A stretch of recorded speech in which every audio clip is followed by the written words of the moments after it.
Detrás de las risas, los chistes y los colores brillantes de Nickelodeon se esconde una historia mucho más oscura de lo que imaginás. Series que marcaron la infancia de millones de personas fueron creadas bajo un ambiente lleno de secretos, tensiones y polémicas. Drake and Josh, iCarly, Soy 101, Victorious parecían mundos perfectos en pantalla, pero fuera de cámara la realidad era muy distinta.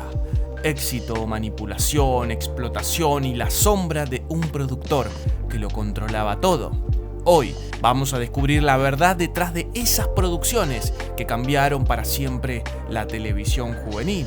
Pero para conocer esa historia hay que ir a donde todo comenzó. A mediados de los 90, Nickelodeon era el canal por excelencia de los chicos, pero todavía le faltaba algo que conectara con el humor juvenil, que fuera rápido, rebelde, caótico. Y así, en 1994 nació una idea que lo cambiaría todo: All That.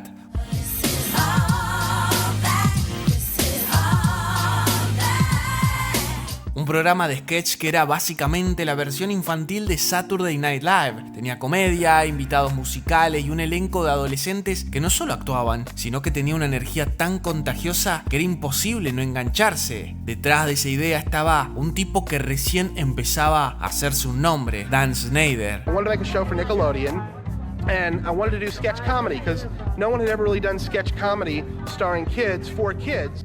Hasta ese momento Dan era un actor más del montón. Siempre lo casteaban en el típico papel de gordo gracioso, ese estereotipo que parecía no dejarlo crecer. Pero Dan tenía otra ambición: quería escribir, quería estar del otro lado, donde se tomaban las decisiones. Y con algunos guiones bajo el brazo, terminó metiéndose en Nickelodeon como parte del equipo creativo de este nuevo show. All That fue un éxito inmediato, rápidamente se convirtió en una fábrica de talento.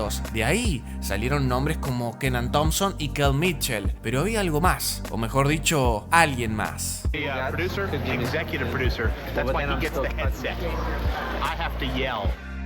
En la tercera temporada, Dan iba a tomar una de las decisiones más importantes de su carrera, una que marcaría no solo su camino, sino el de una niña que parecía tener todo para ser una estrella. Please welcome 10-year-old Amanda Burns.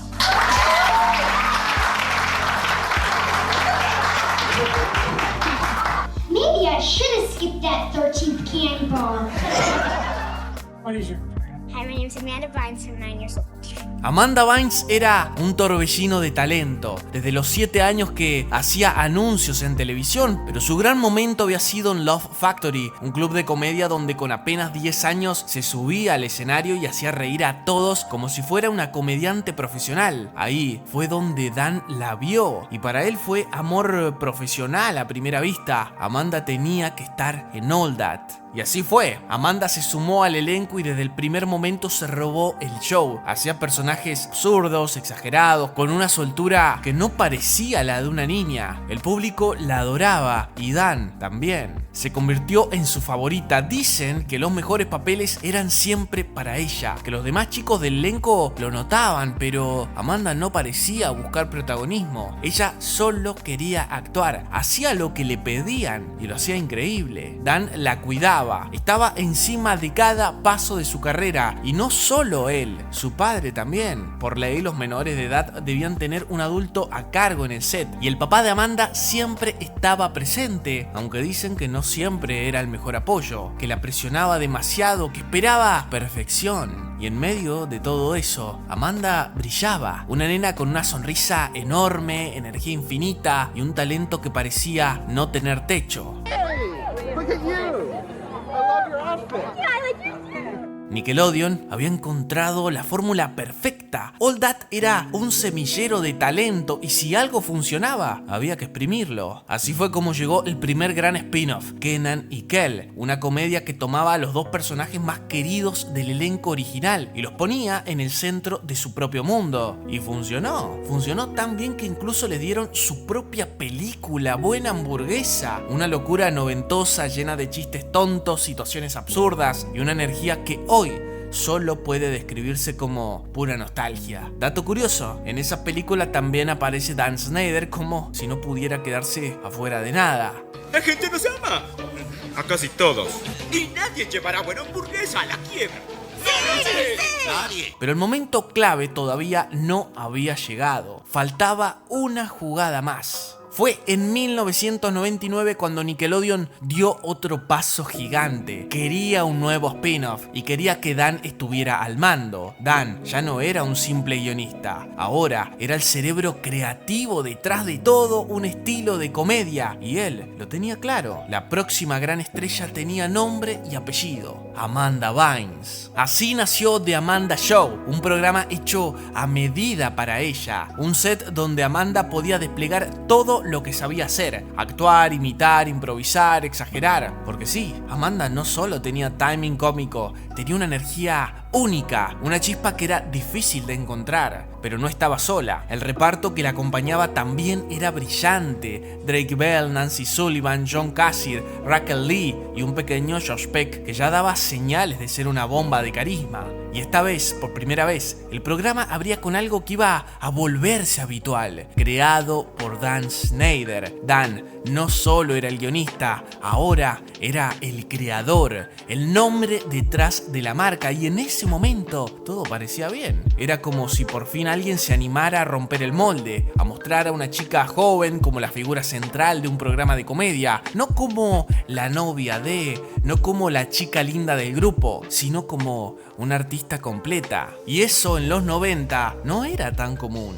Parecía que Dan apostaba por Amanda, que realmente quería mostrar su talento, que la admiraba. Pero claro, el problema no era lo que se veía, era lo que no se veía. Dan Schneider no solo era el creador del programa, era el jefe, el que tomaba todas las decisiones, el que moldeaba el humor, los guiones y también el ambiente. Cuando comenzó The Amanda Show, Dan contrató a 2 mujeres para escribir la primera temporada, pero no fue un acto de inclusión ni mucho menos. A las 2 las hizo aceptar un trato insólito: iban a cobrar medio sueldo, literal, 2 escritoras por el precio de una. Y eso fue apenas el comienzo. En las reuniones de guión, Dan solía dejar bien en claro lo que pensaba. Decía que las mujeres no son graciosas, que detestaba a las mujeres que se hacían respetar y que el humor era cosa de hombres. Todo eso lo decía sin filtro, como si nadie pudiera decirle nada. Porque claro, el éxito le estaba dando poder y Dan sentía que podía hacer lo que quisiera. Las anécdotas que se conocieron años después son perturbadoras.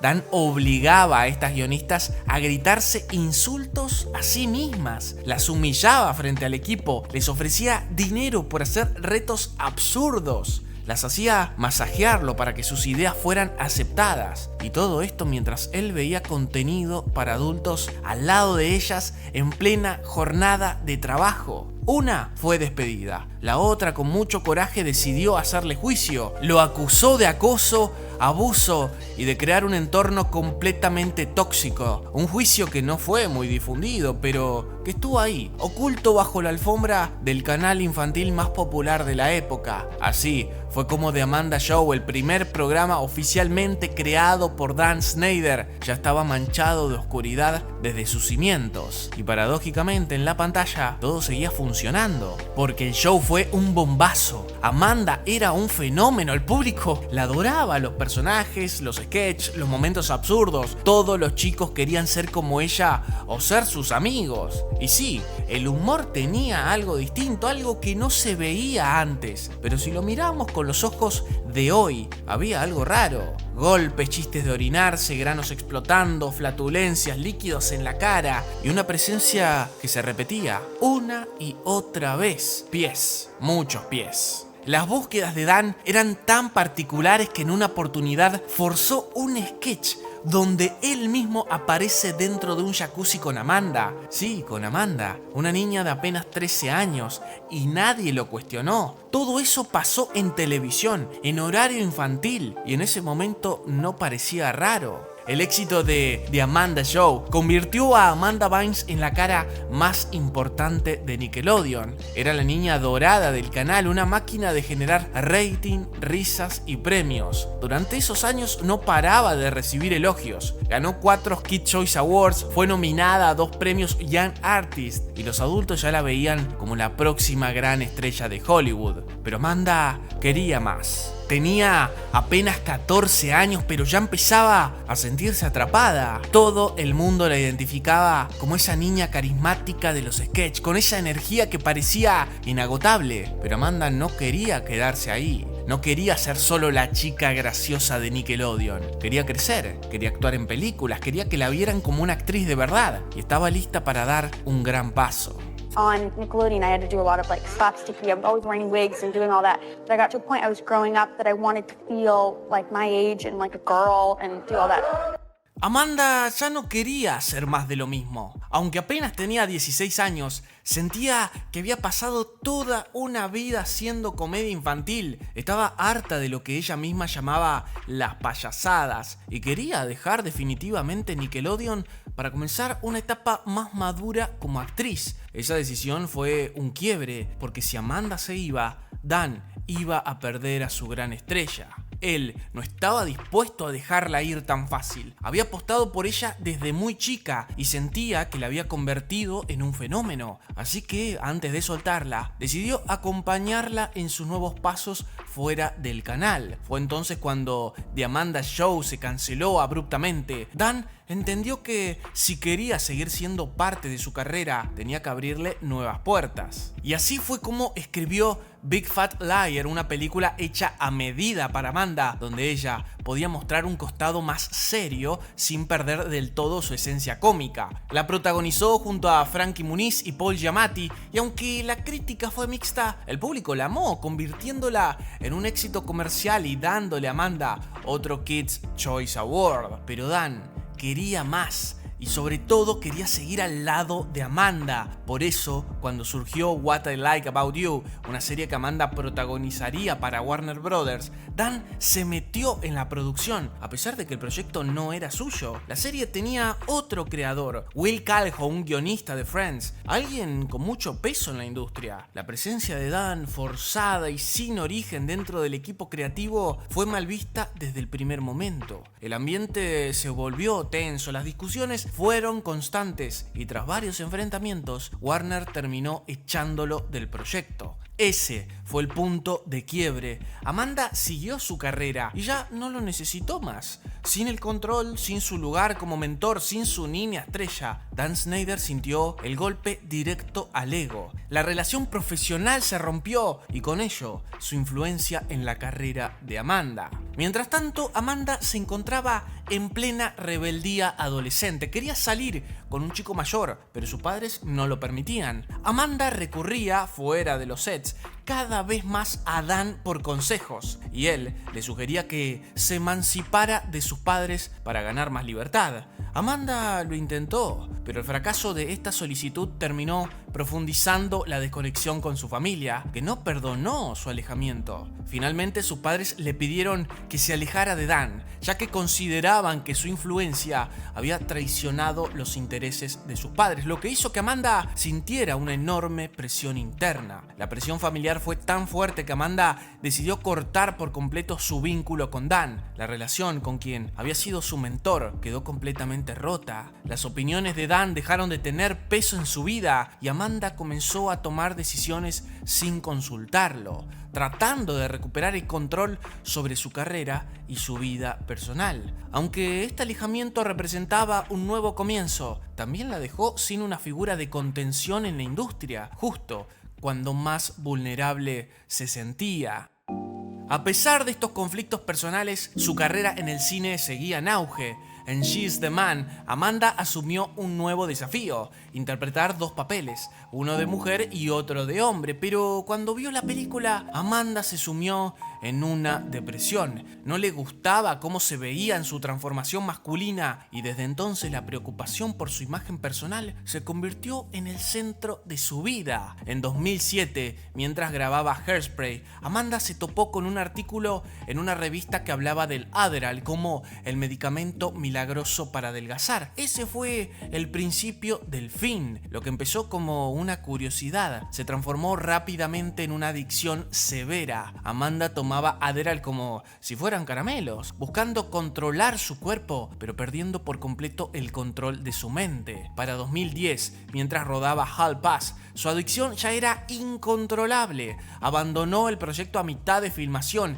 y tuvo que ser reemplazada por Alexandra Daddario, ya que ni siquiera podía concentrarse lo suficiente para leer sus líneas. Su salud mental y emocional estaba quebrada. Su retiro llegó poco tiempo después, cuando asistió al estreno de Easy A, la exitosa película protagonizada por Emma Stone, en la que ella tenía un papel secundario. Al verse en pantalla, Amanda colapsó internamente. No soportaba su apariencia ni su actuación. Sintió una vergüenza insoportable. Esa noche decidió que no podía seguir. Anunció su retiro de la actuación a través de Twitter, impulsivamente, en un mensaje del cual se arrepentiría con los años.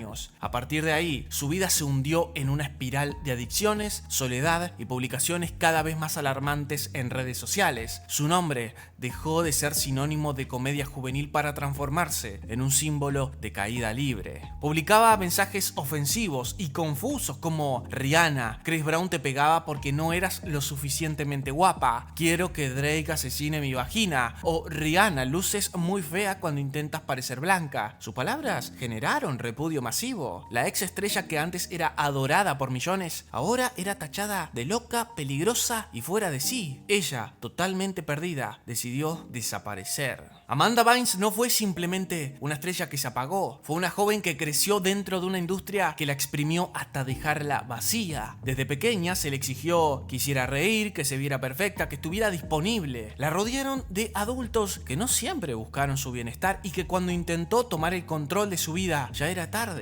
Hollywood la moldeó como un producto y cuando dejó de funcionar como tal, la descartaron sin mirar atrás. Amanda no cayó sola, fue empujada, y detrás de su silencio actual hay una historia que debería hacernos repensar cuántas carreras y cuántas vidas más deben romperse para que la industria empiece a cuidar de verdad a quienes lo dan todo desde tan jóvenes. En el año 2000 se estaba emitiendo la segunda temporada de The Amanda Show. Fue ahí donde dos jóvenes actores se cruzaron en este programa de sketches que marcó a una generación en Nickelodeon. Por un lado estaba Drake Bell, quien ya tenía cierta trayectoria en comerciales y películas, y por el otro, Josh Peck, un comediante que había comenzado en el mundo del stand-up a los 8 años. Aunque venían de caminos diferentes, juntos comenzaron a destacar en los sketches del programa gracias a una química única que parecía surgir de manera natural. Pero mientras pasaba el tiempo, el show de Amanda se acercaba a su final y Nickelodeon llamó a Dan Schneider, quien hoy es palabra prohibida, para que vaya pensando acerca de un nuevo show para la pantalla del canal. Dan tuvo una respuesta muy clara. Había quedado sorprendido con la dupla de Drake y Josh en uno de los últimos sketches, donde tenían que improvisar una pelea por un camarón y los actores la rompieron sin siquiera tener una sola línea. Fue por eso que se grabó el episodio piloto de esta nueva serie, donde vemos por primera vez a Miranda Cosgrove interpretando a Megan, a Stephen Forst como el padre y Nancy Sullivan como la madre, quien ya venía trabajando con la dupla en el show de Amanda. Sin embargo, Nickelodeon no quedó muy contento con el resultado y decidió no darle luz verde al proyecto.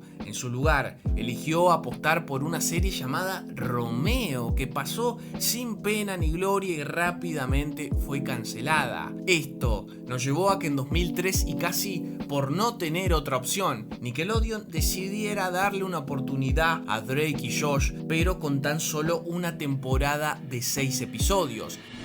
Drake Bell and Josh Peck. They've grown up on The Amanda Show.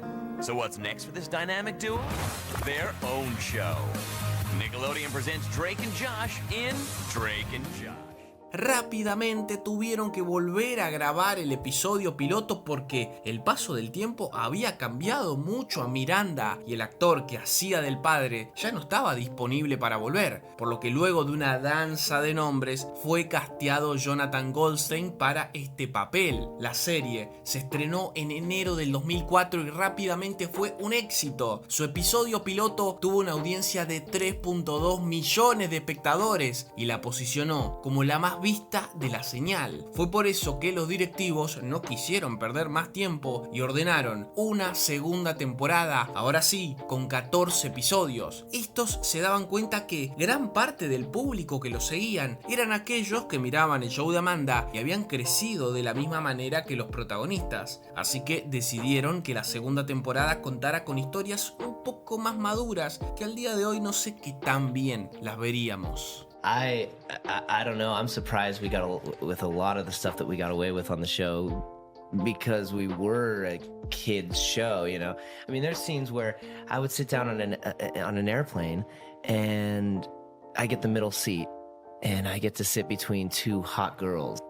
This is Nickelodeon. Like, how? This is not MTV. This is not Showtime. This is not HBO. Like, how is this okay? But all right, and it aired and they made it. Como no había tiempo que perder, la segunda temporada se estrenó tan solo un par de meses después, en 2004. Por supuesto, fue un éxito, que no solo consolidó a Drake y Josh como una de las series favoritas del público, sino que demostró que el show tenía mucho más para dar, con una fórmula que seguía funcionando a la perfección. So back then, you know, there was no social media. It wasn't like we got these kids young and then we're gonna make them pop stars and superstars and build this huge thing. It was just kind of like, yeah, kid, like, you're great, come do your job and that's it. Para Drake Bell, esos años eran como vivir un sueño. Desde pequeño había querido ser una gran estrella de Nickelodeon y ahora no solo protagonizaba una de las series más populares del canal, sino que también podía avanzar en su carrera musical. La canción principal de Drake and Josh, I Found a Way, no solo se convirtió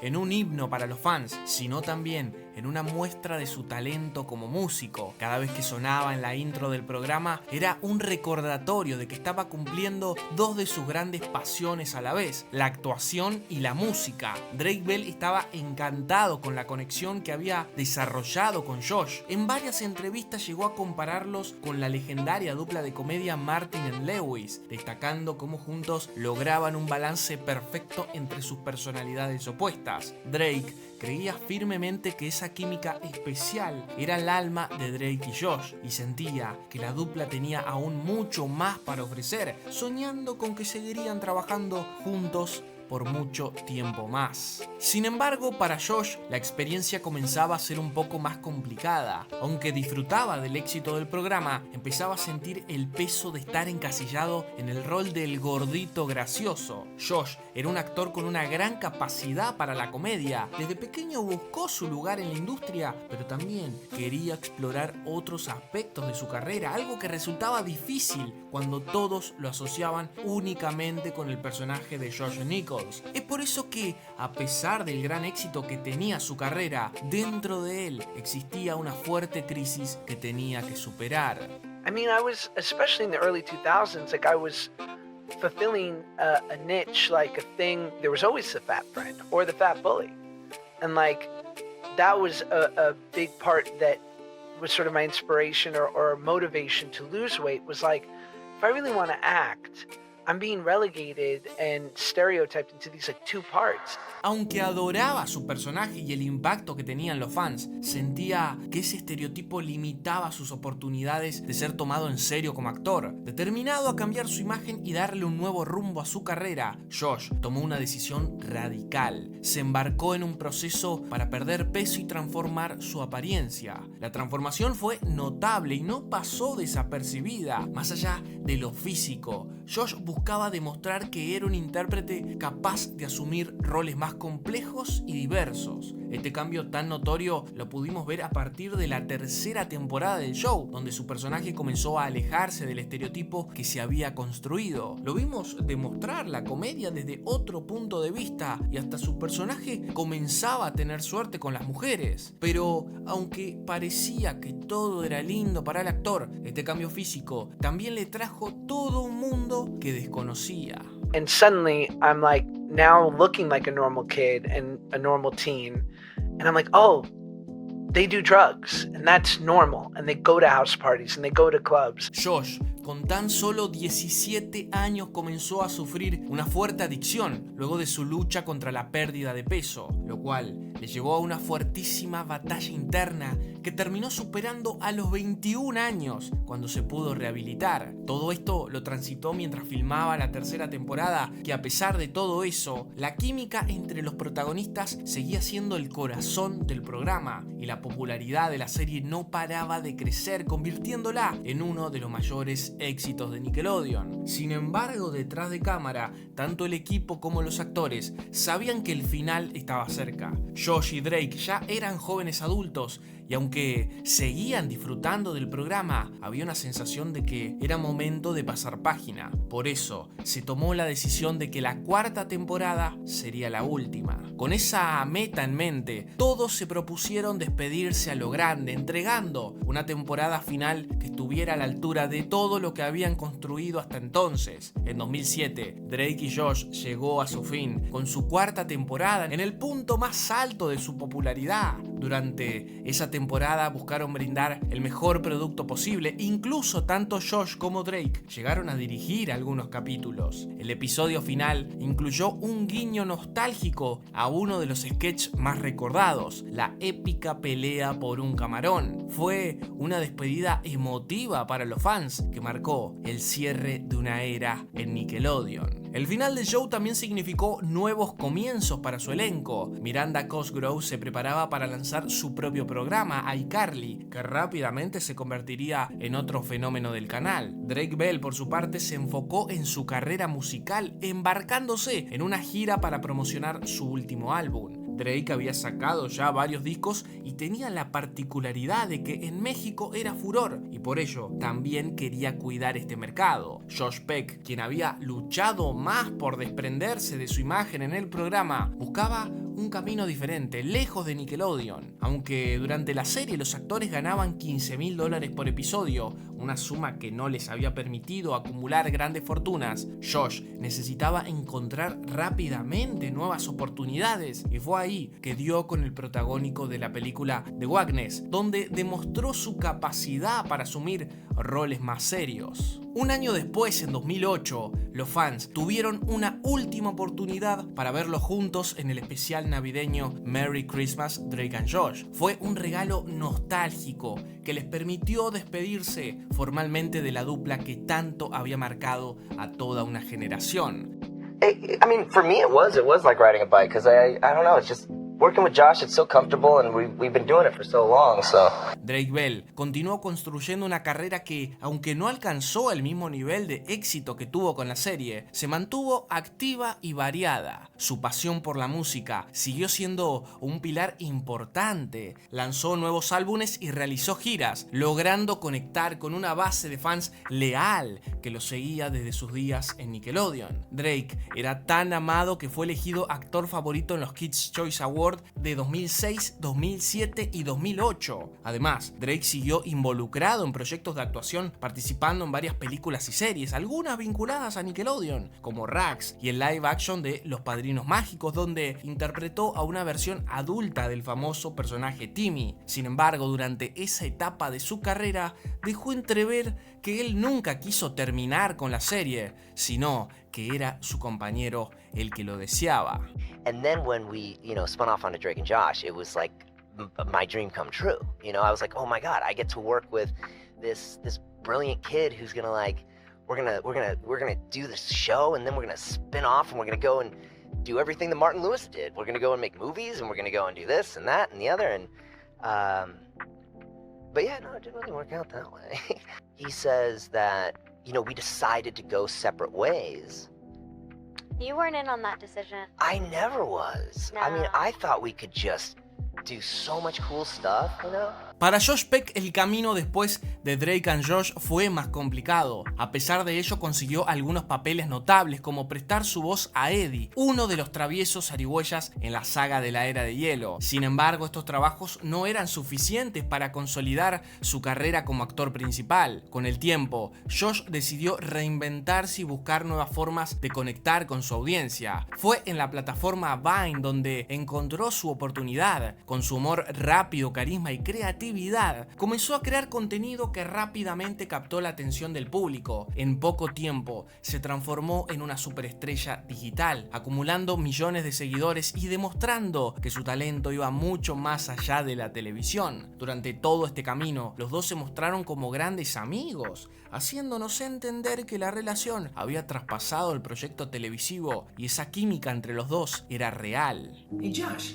you just hit 4 million followers. No way. You calling me a liar? I ain't calling you a truther. Para el año 2016 tendríamos una nueva ilusión de una posible reunión entre estos dos. Es que Josh estaba protagonizando la serie Grandfathered y todo el mundo pedía que Drake participara, algo que Josh públicamente apoyaba. Por lo tanto, cuando todas las partes quieren, termina sucediendo. Y Drake tuvo un cameo en un episodio donde sobraban chistes en referencia a la serie de Nickelodeon. Drake luego confesó que había audicionado para el mismo personaje que Josh terminó conquistando en Grandfathered, pero que estaba encantado de que su amigo se quedara con ese personaje. After we did it, he pulled me aside and said, "Man, I was nervous because we haven't worked together for about almost 10 years now. Haven't done a scene together. And man, we fell right back into it, huh?" I'm like, "Dude, I told you, man." I'm like, there's something there between us that, you know, it's once in a lifetime in this business. I mean, it's a Martin and Lewis. La vida de Drake Bell comenzó a oscurecerse tras el final de su época dorada en Drake and Josh. En 2014, el actor y músico sorprendió al mundo al declarar bancarrota, revelando que debía más de $500,000 en impuestos, una deuda que puso en evidencia sus problemas financieros. 2 años después, en 2016, fue arrestado por conducir bajo los efectos del alcohol, un incidente que manchó aún más su imagen pública. Sin embargo, lo que parecía ser un golpe más personal que profesional llegó en 2017, cuando Josh Peck anunció su boda con Paige O'Brien. A medida que se publicaban fotos del evento en redes sociales, los fanáticos no tardaron en notar una ausencia notable. Drake Bell no estaba entre los invitados. La noticia desató una ola de comentarios en redes con fans exigiendo respuestas sobre qué había pasado entre los actores que una vez parecían inseparables. En medio de la polémica, Drake rompió el silencio a través de su cuenta de Twitter, dejando entrever que se sentía dolido por no haber sido incluido en un momento tan importante para Josh. Cuando no estás invitado, el mensaje es claro. Hoy se han manifestado los verdaderos colores. El mensaje es alto y claro. Los lazos se han cortado oficialmente. Te extrañaré, hermano. Now, your Drake and Josh co-star Josh Peck just got married. Did you go to the wedding? No, I didn't go. What did you think about Drake's tweets that he didn't get invited? He was very miffed.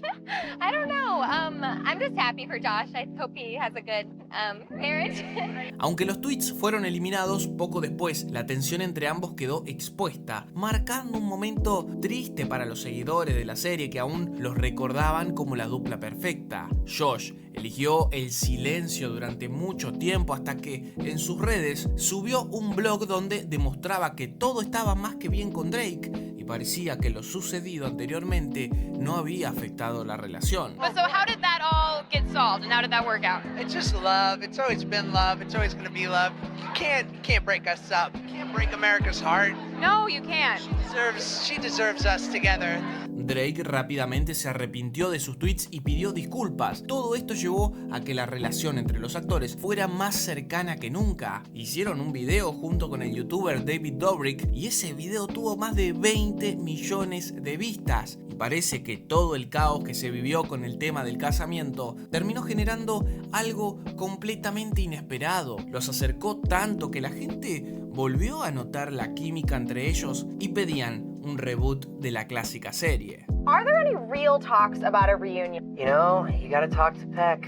You gotta talk to Josh. I would love to do it. I would love to. Drake tenía toda la predisposición de darle a los fans lo que tanto pedían, pero Josh no estaba con las mismas intenciones. Este tenía la cabeza en otros proyectos, como abocarse en la paternidad. En 2019 el tema del reboot se volvió a hablar muchísimo, porque Drake no paraba de aparecer en los blogs de Josh. Drake confirmó a la prensa que estaban trabajando en algo. Tenemos grandes ideas, dijo el actor. Además, confirmaron que tenían intenciones de llevar el show hacia una audiencia más adulta. Well, I don't know if I wouldn't call it a reboot. I think it's just an opportunity for Drake and I to be working together again. And obviously we love each other and we were able to make such an impact on people. So any chance to do something dope together, it's really exciting for me. So it's going to be good. Y'all like it. Todo esto se comenzó a desarrollar, pero con un giro inesperado. Josh Peck tomaría el control creativo de la serie, asumiendo el protagonismo. Según se decía, el proyecto iba a llamarse Josh and Drake, y la trama mostraría a Josh como un exitoso agente inmobiliario,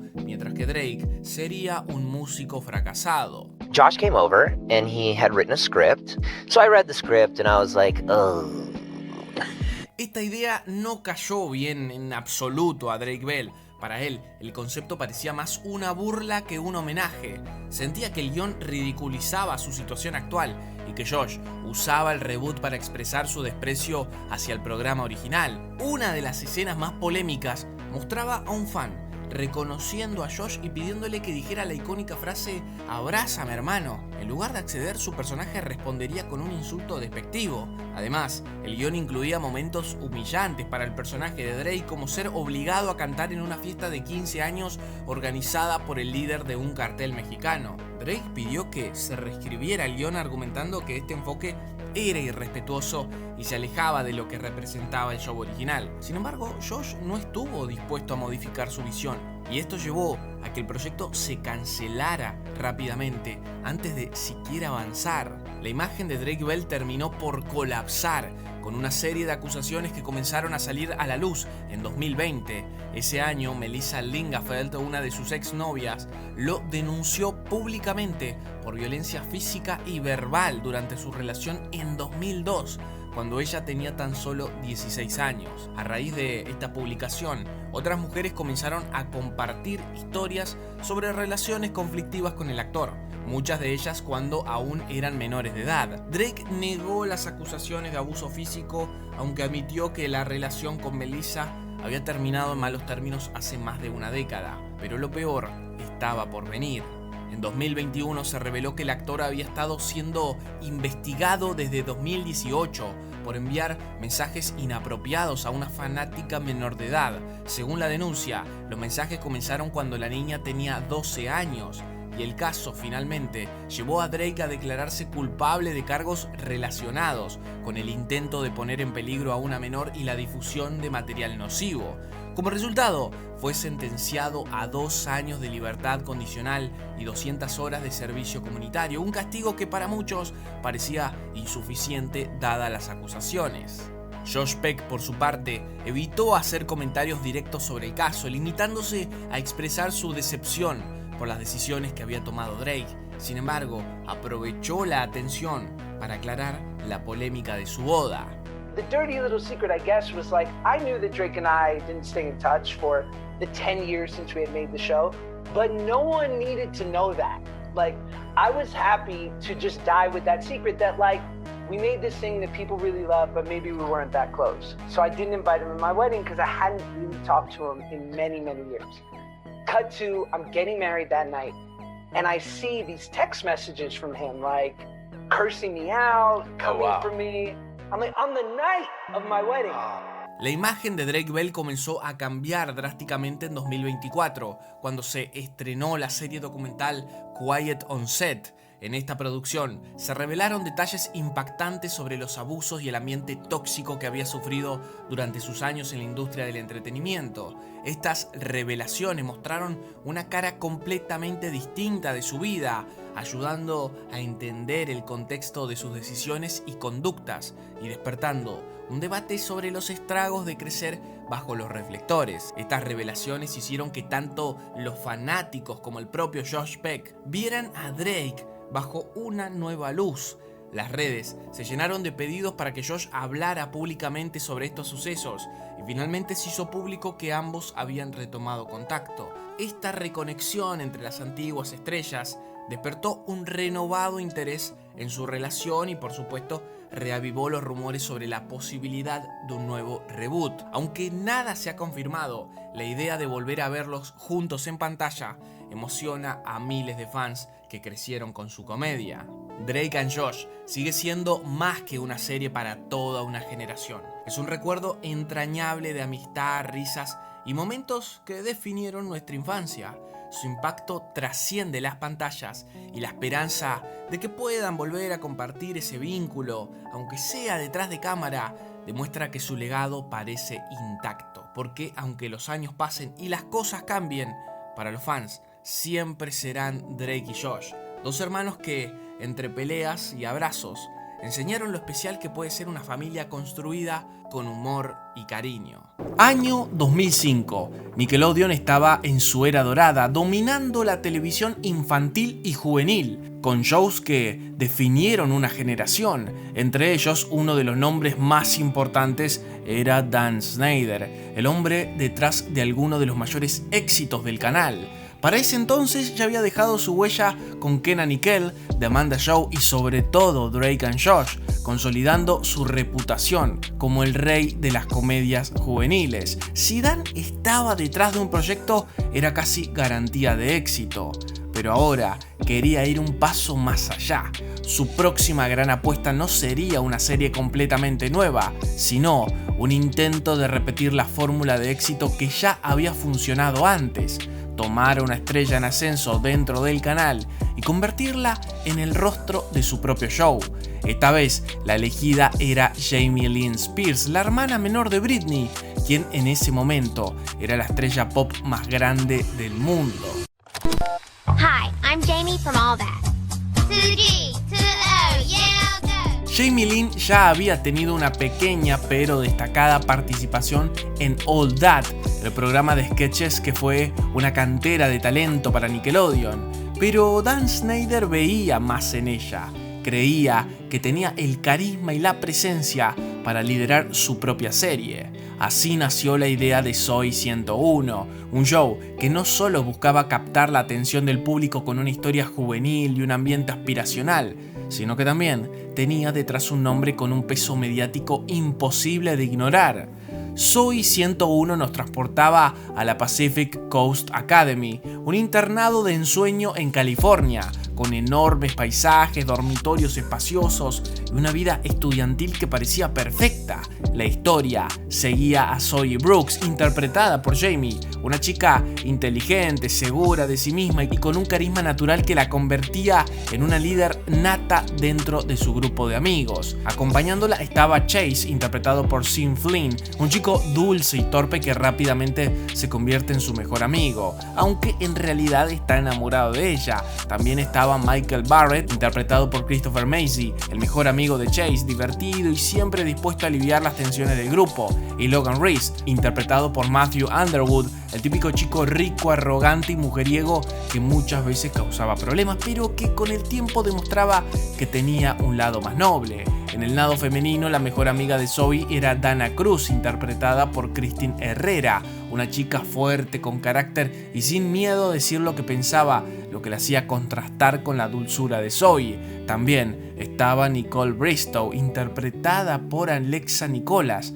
una chica hiperactiva, ingenua y un poco infantil que agregaba el toque cómico al grupo. Desde su primer episodio la serie se presentó como una fantasía juvenil, un colegio soñado, personajes carismáticos y una historia donde la amistad, la aventura y los romances adolescentes eran el centro de todo. Desde su estreno, Zoey 101 se convirtió en un éxito rotundo. La serie capturó la atención de millones de jóvenes que quedaron enganchados con sus personajes, sus historias y el estilo aspiracional que transmitía.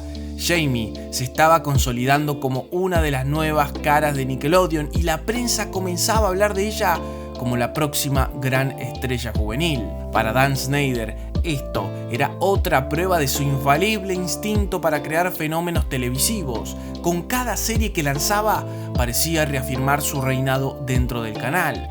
Zoey 101 no solo tenía altos números de audiencia, sino que también se convertía en una marca poderosa con mercancía, discos de la banda sonora y un fandom que crecía cada vez más. En 2006 llegó la segunda temporada y con ella algunos cambios importantes. Christine Herrera, quien interpretaba a Dana Cruz, fue retirada del elenco sin una explicación clara. En su lugar, el show introdujo a una nueva compañera de cuarto para Zoey, Lola Martínez, interpretada por Victoria Justice. Lola era extrovertida, soñaba con ser actriz y rápidamente se convirtió en uno de los personajes más queridos por los fans. El cambio en el cast no afectó al éxito de la serie, al contrario, la segunda temporada trajo aún más audiencia, consolidando a Zoey 101 como una de las producciones más populares de Nickelodeon. Todo indicaba que el show seguiría en ascenso durante muchos años.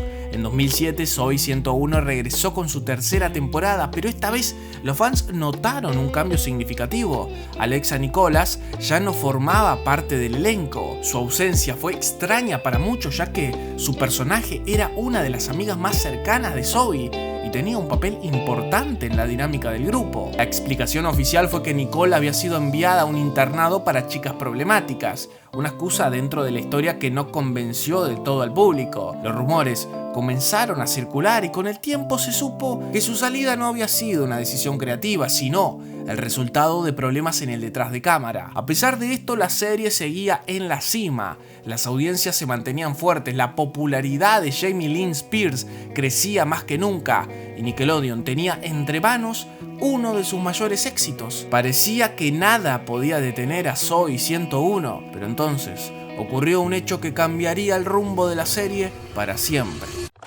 As 16-year-old Jamie Lynn Spears has just announced she's pregnant.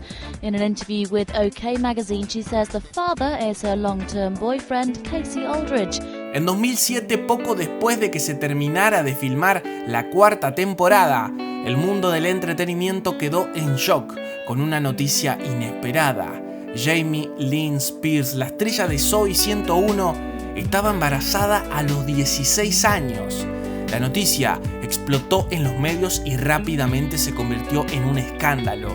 Jamie, que hasta ese momento era vista como una modelo a seguir para miles de niños y adolescentes, pasó a ser blanco de críticas despiadadas. En entrevistas posteriores contó que mucha gente se burlaba de ella, que se reían a sus espaldas y que constantemente le decían que nunca sería una buena madre y que no debía tener a su hijo. Jamie Lynn, you look beautiful.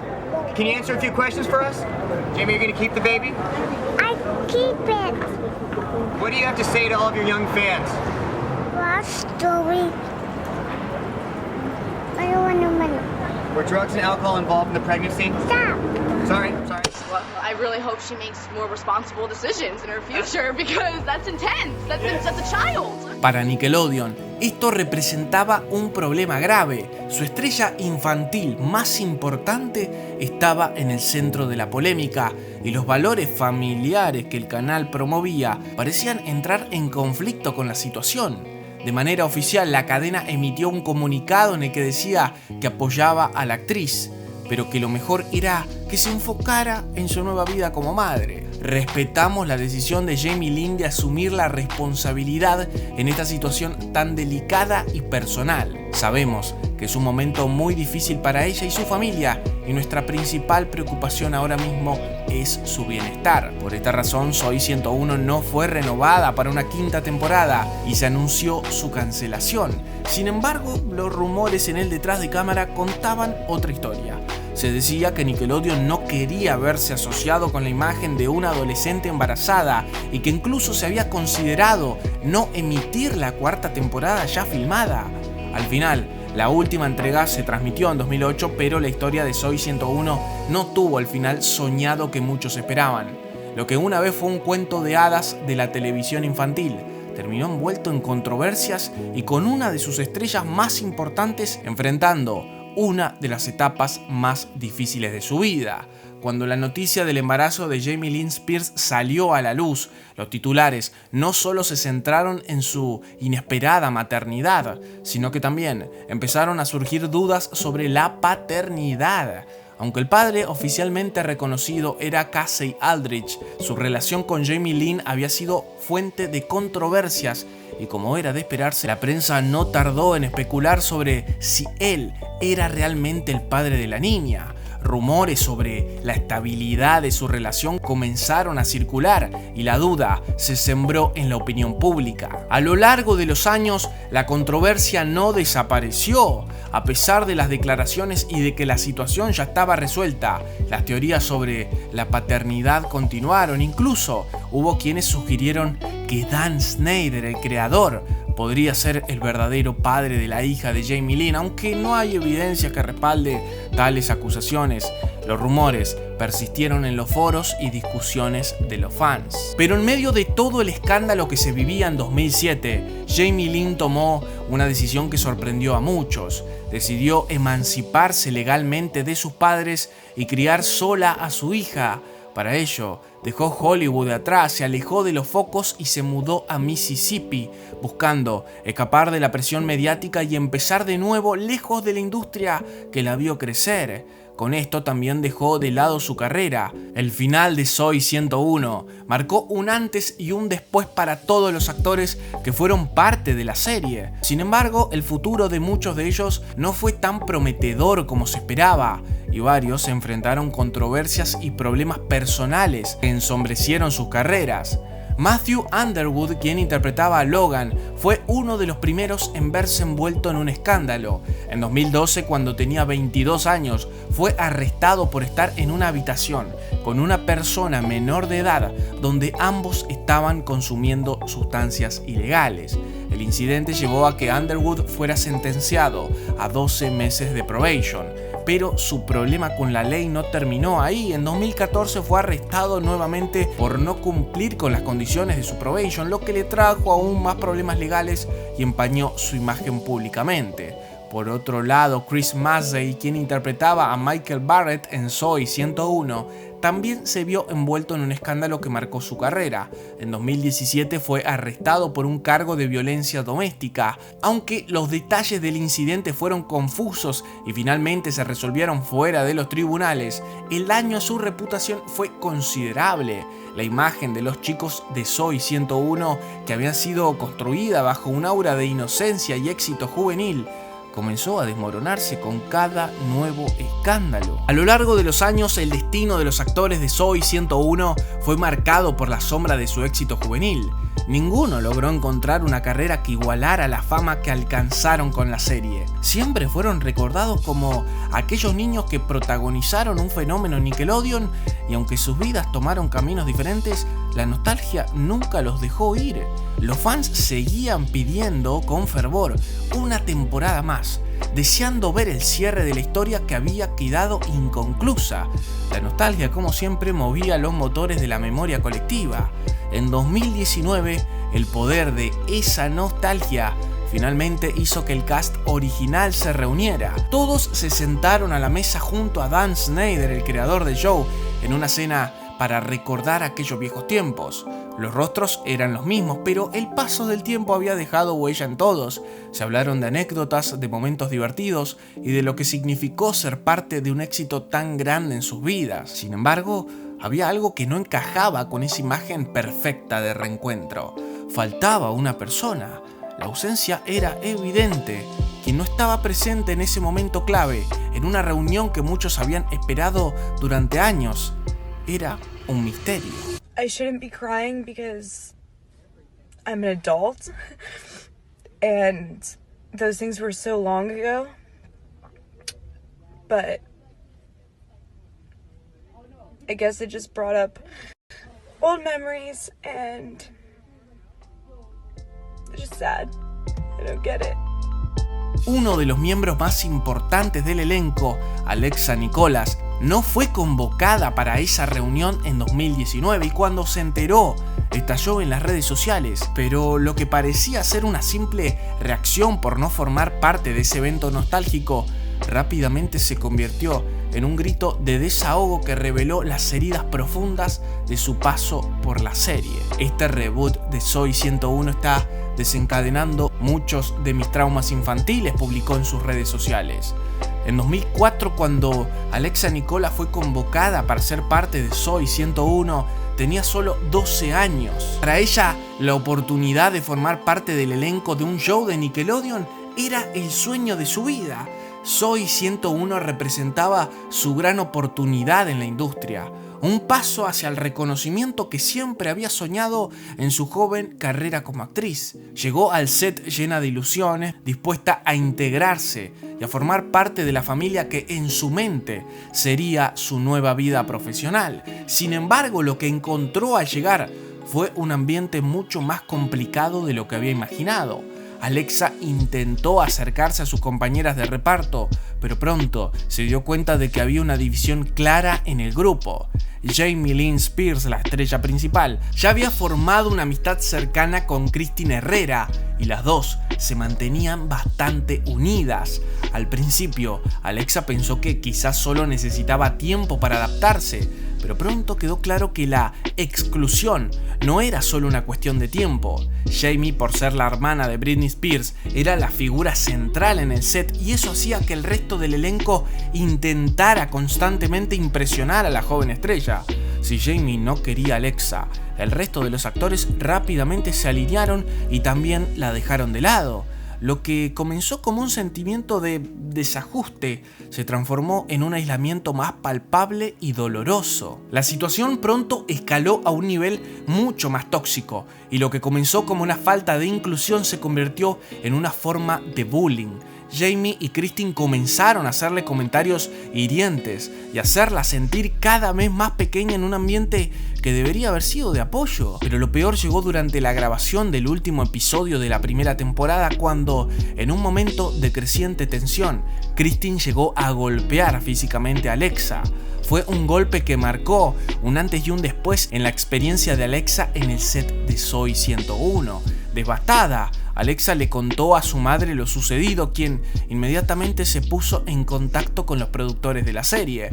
Ante la gravedad de la situación, se tomó la decisión de despedir a Christine Herrera del show. Sin embargo, Jamie Lynn Spears, como la estrella principal y la cara de Nickelodeon, no podía ser tocada.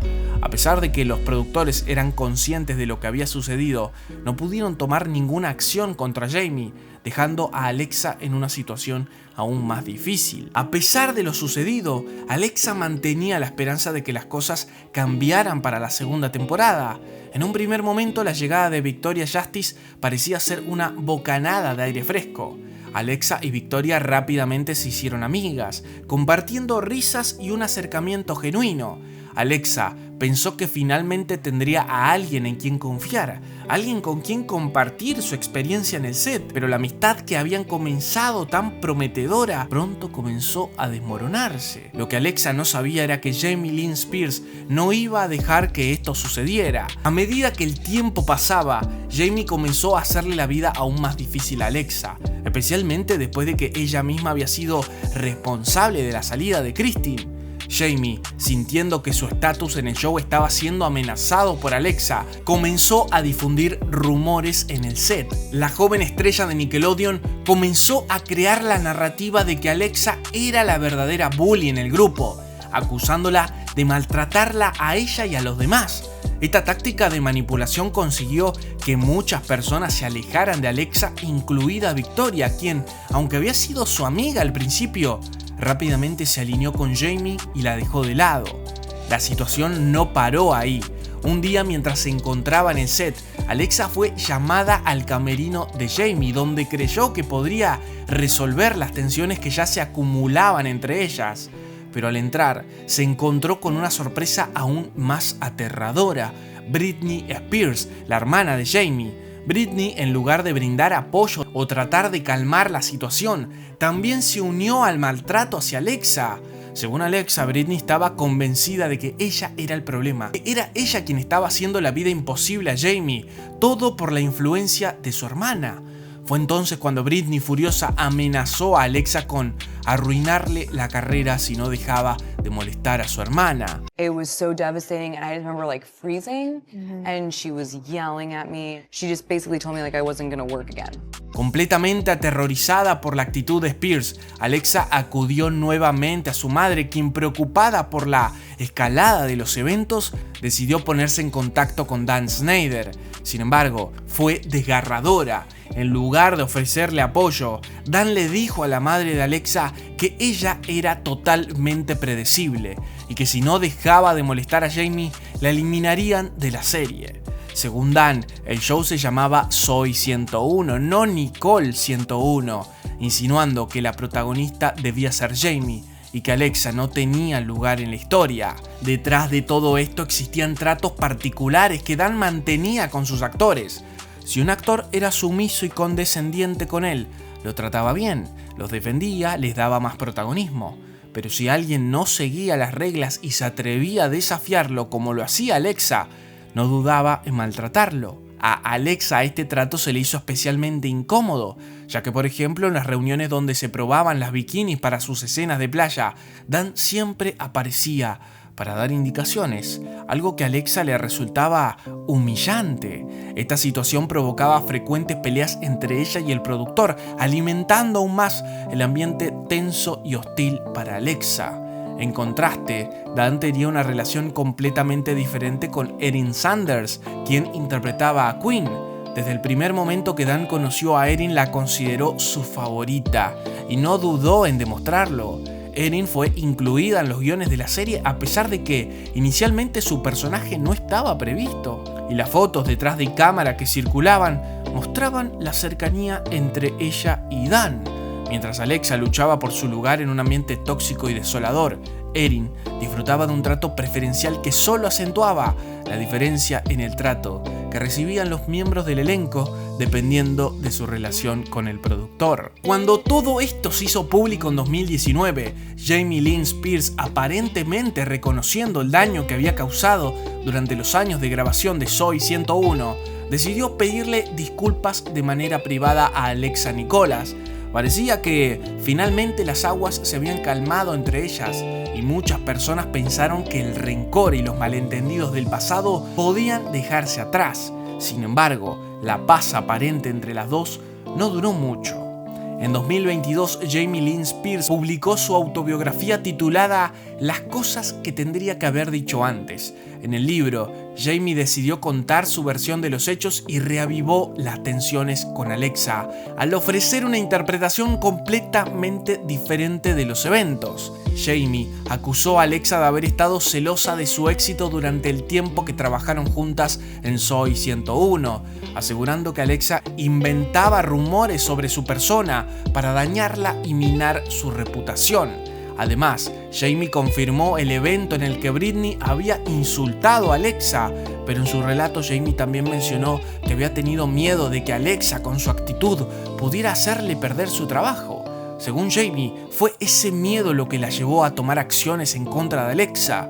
Incluso llegó a afirmar que Dan Schneider había tomado la decisión de despedirla por falta de profesionalismo, alegando que su comportamiento no era adecuado para el ambiente laboral de un set de Nickelodeon. Con el paso del tiempo, algunos miembros del elenco de Soy 101 intentaron desmentir la versión de que todos habían dejado de lado a Alexa, buscando rehacer sus propias narrativas y minimizar las polémicas que habían marcado sus años en Nickelodeon. Parecía que la intención de todos era dejar atrás esos conflictos y enfocarse en un posible reboot del exitoso show. Después de todo, las circunstancias actuales no eran las mejores para revivir una franquicia si los fantasmas del pasado seguían acechando. En 2023, la posibilidad de revivir la serie finalmente se concretó con el estreno de Soy 102, una película que funcionaba como secuela y que buscaba dar un cierre definitivo a las historias de los personajes que habían sido tan queridos por los fanáticos. Sin embargo, la película no cumplió las expectativas. Fue recibida con críticas negativas tanto por parte de los fans como de la crítica especializada, y no logró revivir la carrera de ninguno de los involucrados.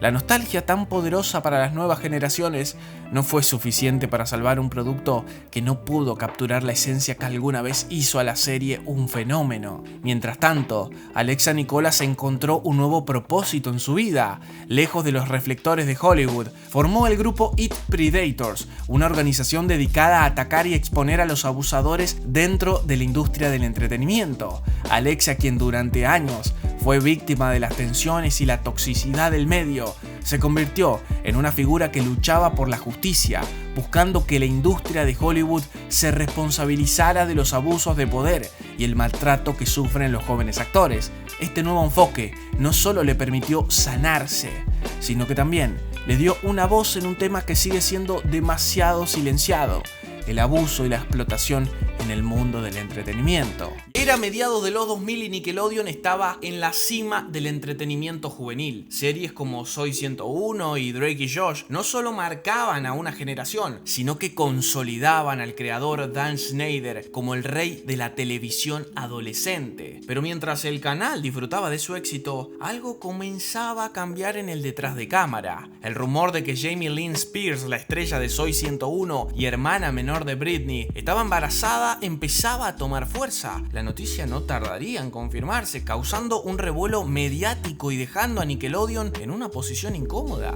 ¿Qué hacer cuando una de tus mayores estrellas queda fuera de la ecuación? Para colmo, Drake y Josh también estaba llegando a su fin, y mientras Nickelodeon cerraba capítulos importantes, su mayor rival, Disney Channel, comenzaba a ganar terreno. Series como Hannah Montana y Los Hechiceros de Waverly Place estaban dominando las conversaciones, y una estrella llamada Selena Gómez comenzaba a brillar. Nickelodeon necesitaba un nuevo éxito, algo grande, algo que pudiera competir con el imparable Disney, y todo recayó en los hombros de Dan Schneider, quien, presionado por el momento, se embarcó en la creación de una serie que capturaría la atención del público juvenil como nunca antes. Mientras trabajaba en los últimos episodios de Soy 101, Dan Schneider no podía dejar de pensar en cómo las nuevas generaciones estaban adoptando la tecnología. YouTube estaba comenzando a aparecer, la presencia de iPhone estaba surgiendo y la televisión como tal estaba cambiando. Una idea comenzó a rondar su mente. ¿Qué pasaría si algunos personajes tuvieran su propio programa digital en internet creado por ellos mismos? Aunque esa idea nunca se concretó del todo en Soy 101, la presencia de la tecnología comenzó a destacar, especialmente en la última temporada. Era evidente que las cámaras, los celulares y las plataformas digitales estaban convirtiéndose en una parte esencial de la vida adolescente. Cuando llegó el momento de crear un nuevo proyecto, Dan decidió retomar esa idea y convertirla en el centro de su próxima serie. Así nació el concepto de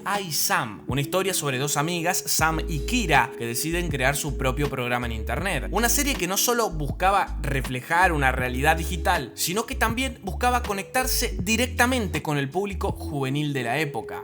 Sin embargo, había un obstáculo inesperado. El dominio isam.com no estaba disponible. El equipo pasó días probando nombres alternativos hasta que finalmente dieron con algo que sonaba bien. Era fácil de recordar y encapsulaba el espíritu del show: iCarly.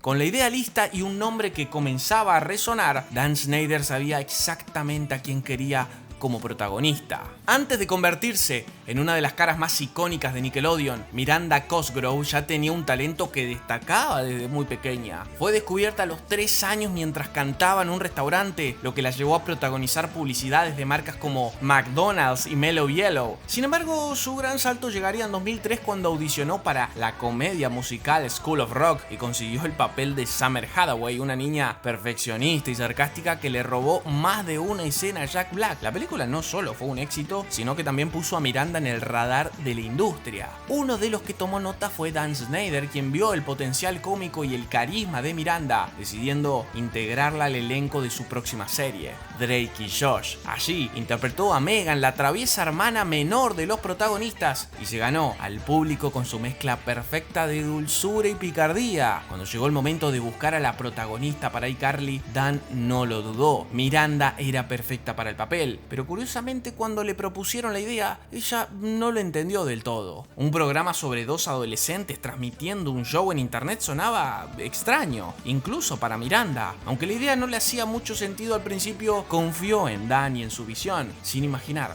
que estaba a punto de protagonizar una de las series más emblemáticas de Nickelodeon. Con Miranda Cosgrove confirmada como la protagonista de iCarly, Dan Schneider necesitaba construir un elenco que complementara su energía y que pudiera llevar la comedia del show al siguiente nivel. Así, comenzaron las audiciones para encontrar al resto de los personajes principales. Para el papel de Spencer, el excéntrico hermano mayor de iCarly, eligieron a Jerry Trainor, un actor que ya tenía experiencia trabajando con Schneider en Drake y Josh, donde interpretó al peculiar Steve el Loco. Su habilidad para la comedia física y su carisma hicieron que fuera una elección natural para el papel. Luego llegó Jeanette McCurdy, quien fue seleccionada para interpretar a Sam Puckett, la mejor amiga de Carly. Jeanette ya había trabajado en series como Malcolm in the Middle y Soy 101, mostrando un talento innato para personajes sarcásticos y rebeldes. Su química con Miranda en las pruebas fue instantánea y Dan supo que había encontrado a la Sam perfecta. Para Freddie Benson, el vecino tecnológico y eterno enamorado de Carly, eligieron a Nathan Kress, quien desde pequeño había trabajado como actor de voz y en comerciales. Aunque su experiencia en televisión era limitada, impresionó al equipo con su habilidad para interpretar al chico nerd pero entrañable, que equilibraba el humor y la ternura. Con el elenco confirmado y todo listo, la producción de iCarly comenzó en enero del 2007, justo cuando Drake y Josh estaba grabando sus últimos episodios. Fue un momento de transición para Nickelodeon, pero también para Miranda Cosgrove, quien tuvo que dividir su tiempo entre cerrar una etapa y comenzar otra completamente nueva. El final de Drake y Josh se emitió en septiembre del 2007 y Nickelodeon lo aprovechó para promocionar con fuerza su nueva apuesta, iCarly. Los avances mostraban a Miranda junto a Drake Bell, asegurándose de captar la atención de los fans de la serie saliente. Hey, that's me, Carly. And this is my best friend, Sam. Sam I am. Carly, Sam. I think they're clear. Become BFFs with Carly and Sam in iCarly. The brand new teen Nick show premieres tonight at 8.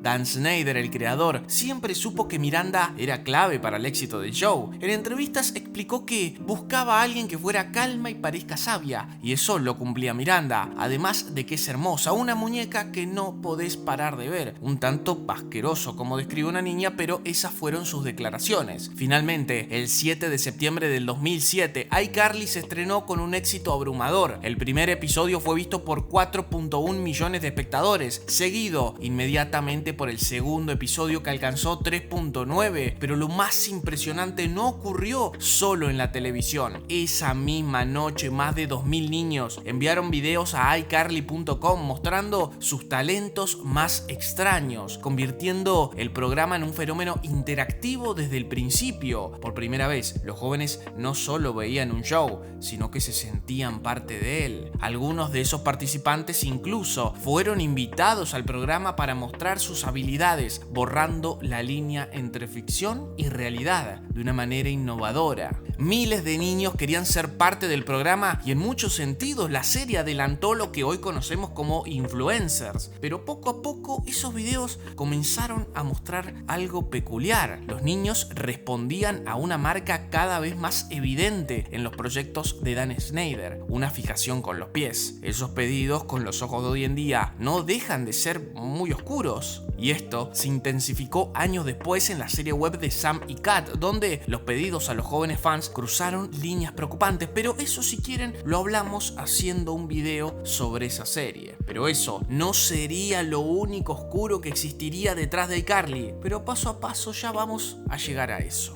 En su lucha por competir con Disney, Nickelodeon también comenzó a transformar a sus jóvenes actores en cantantes y artistas completos. Miranda Cosgrove y Jeanette McCurdy no fueron la excepción. Hey, Miranda Cosgrove here. I'm recording the theme song for my new show, iCarly, and it's been a lot of hard work, so I hope you guys like it. Miranda lanzó el álbum de iCarly, que incluía varias canciones y la llevó al éxito en su carrera musical. Esto no solo impulsó la popularidad de la serie, sino que atrajo a grandes artistas como One Direction para colaborar con ella.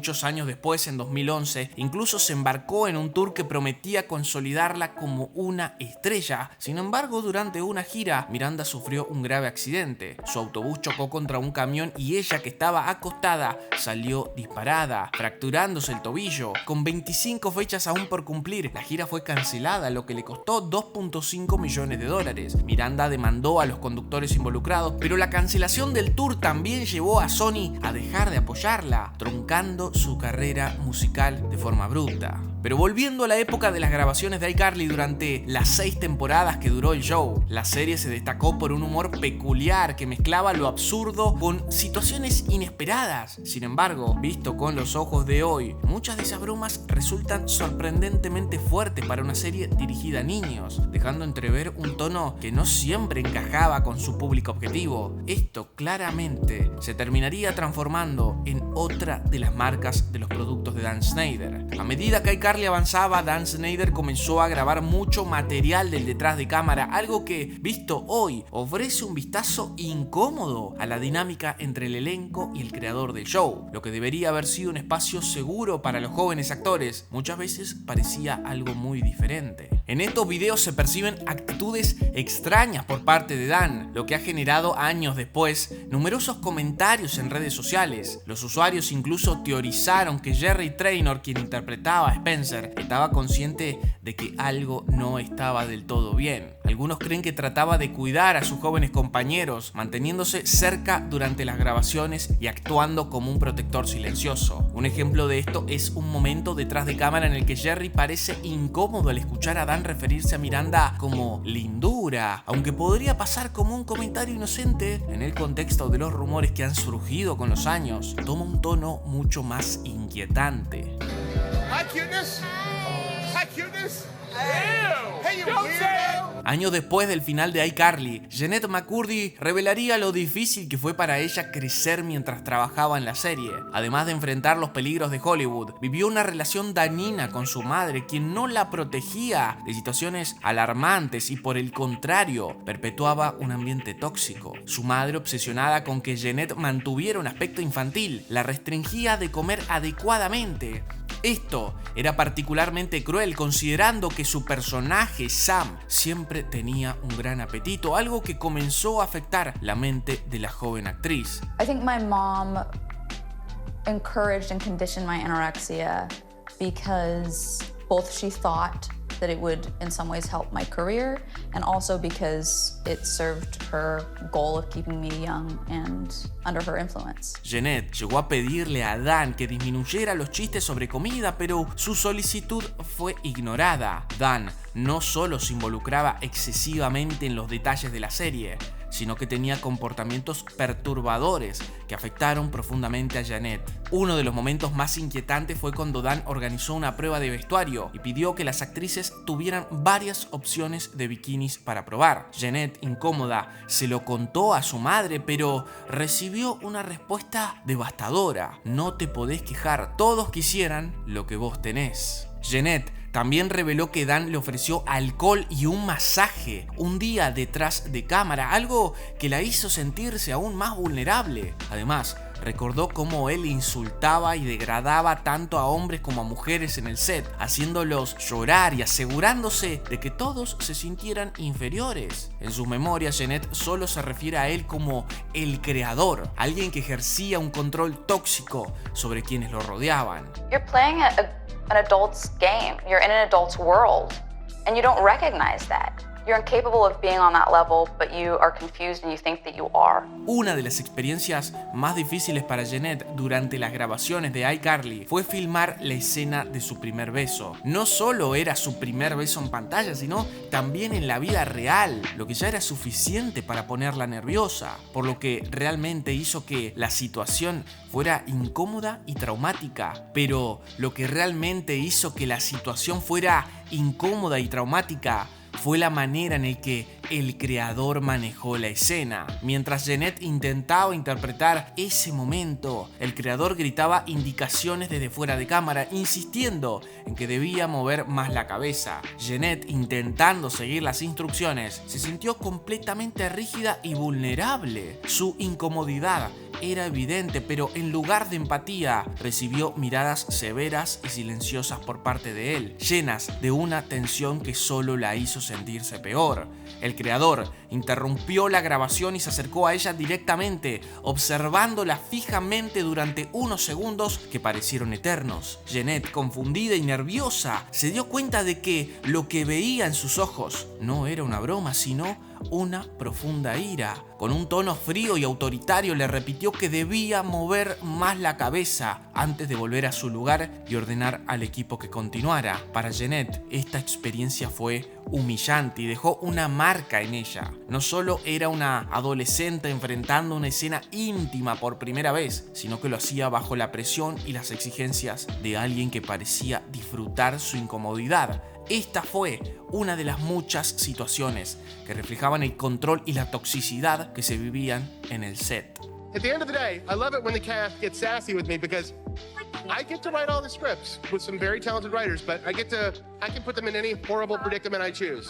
En 2012, iCarly llegó a su fin tras 6 exitosas temporadas. La serie que marcó a toda una generación se despidió dejando un impacto duradero en sus fanáticos. Para muchos fue más que un simple programa. iCarly reflejaba el espíritu de una era en la que el internet comenzaba a ser parte esencial de la vida de los jóvenes. Su mezcla de humor, creatividad y conexión directa con la audiencia convirtió al show en un fenómeno cultural. Dan Snyder sabía que el final de iCarly no era solo el cierre de una serie, sino el fin de una etapa. Por aquel entonces Victorious también estaba cerca de terminar, lo que marcaba el final de 2 de sus grandes éxitos en Nickelodeon. Pero Dan, siempre con la vista puesta en cómo sacar más provecho de estas franquicias, tuvo una idea: crear un último producto que uniera ambos universos y que pudiera explotar el cariño que los fanáticos sentían por los personajes de ambas series. Here's the thing, I know nothing about it. I don't know my character, I don't know the concept, but I'm in. Dan's in, Nickelodeon's in. Are you kidding me? Of course I'm in. Así nació Sam y Cat, un proyecto que buscaba mantener el legado de iCarly y Victorious vivo, mezclando a Sam Puckett y Cat Valentine en una nueva aventura. Como no podía ser la excepción, ese programa también estuvo lleno de completa oscuridad en el detrás de cámara, así que si desean conocer la historia no olviden de pedirla en los comentarios. Años después de que iCarly se despidiera de la televisión, la nostalgia por la serie seguía viva. Fue entonces en 2020 cuando Paula Kaplan, una ejecutiva de Nickelodeon, se acercó a Miranda con una propuesta para revivir el programa. La idea original giraba en torno a Carly y Spencer dirigiendo una casa de contenidos al estilo Hype House, con una nueva generación de influencers tomando el protagonismo. Sin embargo, esta versión pensada para un público infantil no emocionó a Cosgrove ni al resto del elenco. Lo que realmente capturó el interés de Miranda fue la posibilidad de explorar a los personajes en situaciones más maduras, mostrando aspectos que en el pasado no pudieron incluirse. Con esta visión en mente se contactó con Jerry Trainor, Nathan Kress y Jeanette McCurdy. Mientras que Trainor y Kress aceptaron de inmediato, McCurdy decidió no regresar. Su recuerdo de Joe no era el mejor y se había alejado por completo de la actuación, generando así una ausencia importante para los fanáticos. Tras varias conversaciones, Miranda logró que el proyecto se enfocara en los adultos que crecieron con la serie, transformando el reboot en una carta de amor a los fans originales. Las productoras dieron luz verde a esta nueva versión que mantendría la esencia del programa, pero adaptada a las vidas y realidades de sus seguidores, ahora mayores. El reboot de iCarly logró conectar con una generación nostálgica, pero a pesar del cariño de los fans, la serie solo duró 3 temporadas antes de ser cancelada. Sin embargo, Miranda Cosgrove dio a los seguidores una luz de esperanza al confirmar que se está trabajando en una película para cerrar definitivamente la historia del show. Este posible final promete ser un homenaje emotivo a los personajes que marcaron a millones de personas, un cierre que permita despedirse de Carly, Spencer y Freddy de la manera que merecen. Aunque los años han pasado, el impacto de iCarly sigue vivo, demostrando que algunas historias trascienden al tiempo, a la oscuridad que la rodeaba y permanecen en el corazón de quienes la vivieron. En el 2007, Nickelodeon estaba metido en un caos bastante grande. As 16-year-old Jamie Lynn Spears has just announced she's pregnant. In an interview with OK Magazine, she says the father is her long-term boyfriend, Casey Aldridge. Jamie Lynn, you look beautiful. Can you answer a few questions for us? Jamie, you're gonna keep the baby? I keep it. What do you have to say to all of your young fans? Josh, Joey. Were drugs and alcohol involved in the pregnancy? Stop. Sorry. Well, I really hope she makes more responsible decisions in her future because that's intense. That's a child. La Señal venía de ser la cuna de un montón de series exitosas, pero de golpe se encontraba con un escándalo inesperado. Jamie Lynn Spears, la protagonista de Zoey 101, quedaba embarazada con apenas 16 años. Eso fue un golpe durísimo para la imagen del canal, que siempre intentaba vender inocencia, diversión y juventud. La serie, que venía siendo un éxito tremendo, fue cancelada de manera repentina y claro, Nickelodeon no podía quedarse sin su producto estrella para adolescentes. Necesitaba rápido un reemplazo que estuviera a la altura. En medio de ese panorama apareció otra vez Dan Schneider. Durante Zoey 101, él había conocido a Victoria Justice y enseguida notó que tenía pasta de protagonista. Cerca del final de la serie, la convocó a una reunión para hablar de un posible proyecto pensado especialmente para ella. Nickelodeon también estaba presionando,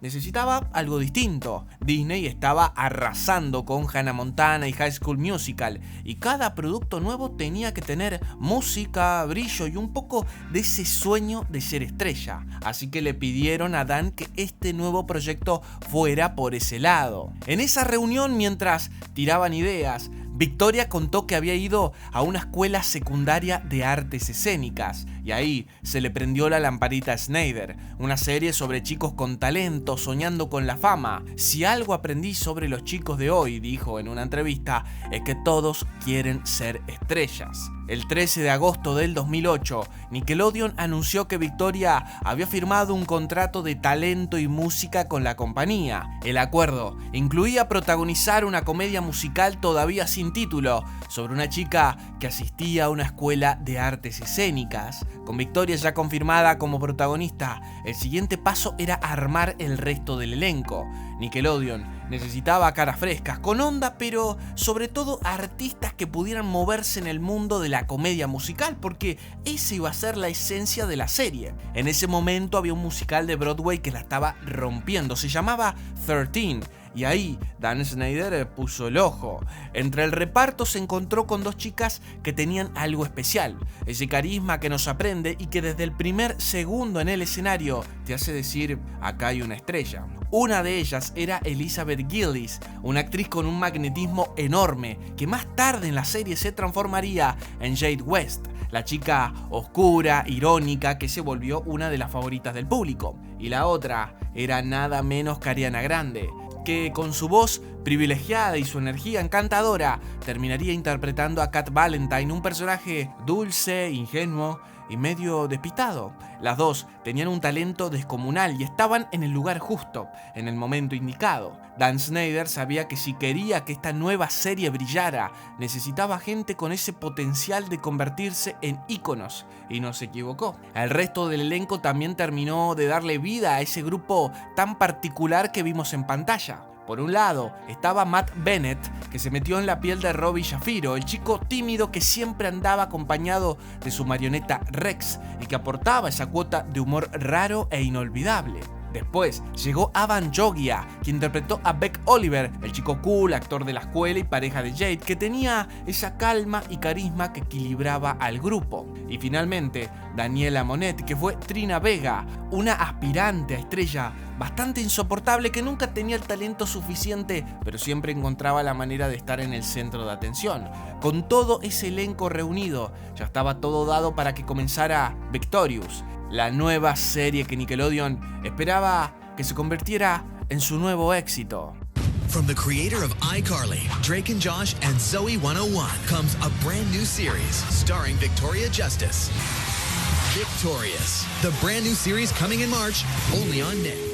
La apuesta funcionó. El estreno de Victorious fue un verdadero bombazo. El primer episodio se emitió como adelanto el 27 de marzo del 2010, justo después de los Kids' Choice Awards y lo vieron nada menos que 5,7 millones de personas. Era la segunda serie de acción real de Nickelodeon con mayor audiencia en toda su historia. El segundo episodio, anunciado como el estreno oficial, también arrasó con 3,4 millones de espectadores. El éxito era indiscutible, así que Nickelodeon no dudó en renovarla. La segunda temporada arrancó el 2 de abril del 2011 y el capítulo de estreno marcó el récord absoluto de la serie, 6,1 millones de espectadores. Los personajes funcionaban bárbaro, los musicales eran pegadizos y la gente realmente amaba el producto, tanto que hasta renovaron por una tercera temporada y en pleno rodaje decidieron duplicar la cantidad de episodios. Pero cuando esa temporada terminó, Nickelodeon soltó la bomba. Victorious estaba cancelada, sin un cierre, sin una despedida, sin nada.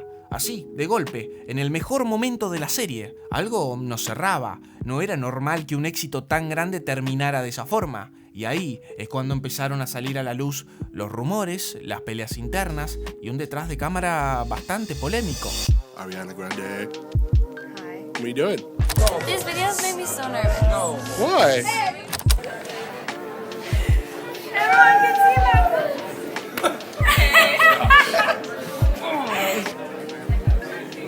Hey. Hi, what's going on here? You didn't cut out that part. Why are you sitting on the floor of the set? Because we are. They are. Ready? Take one. I thought you were trying to... Oh my God.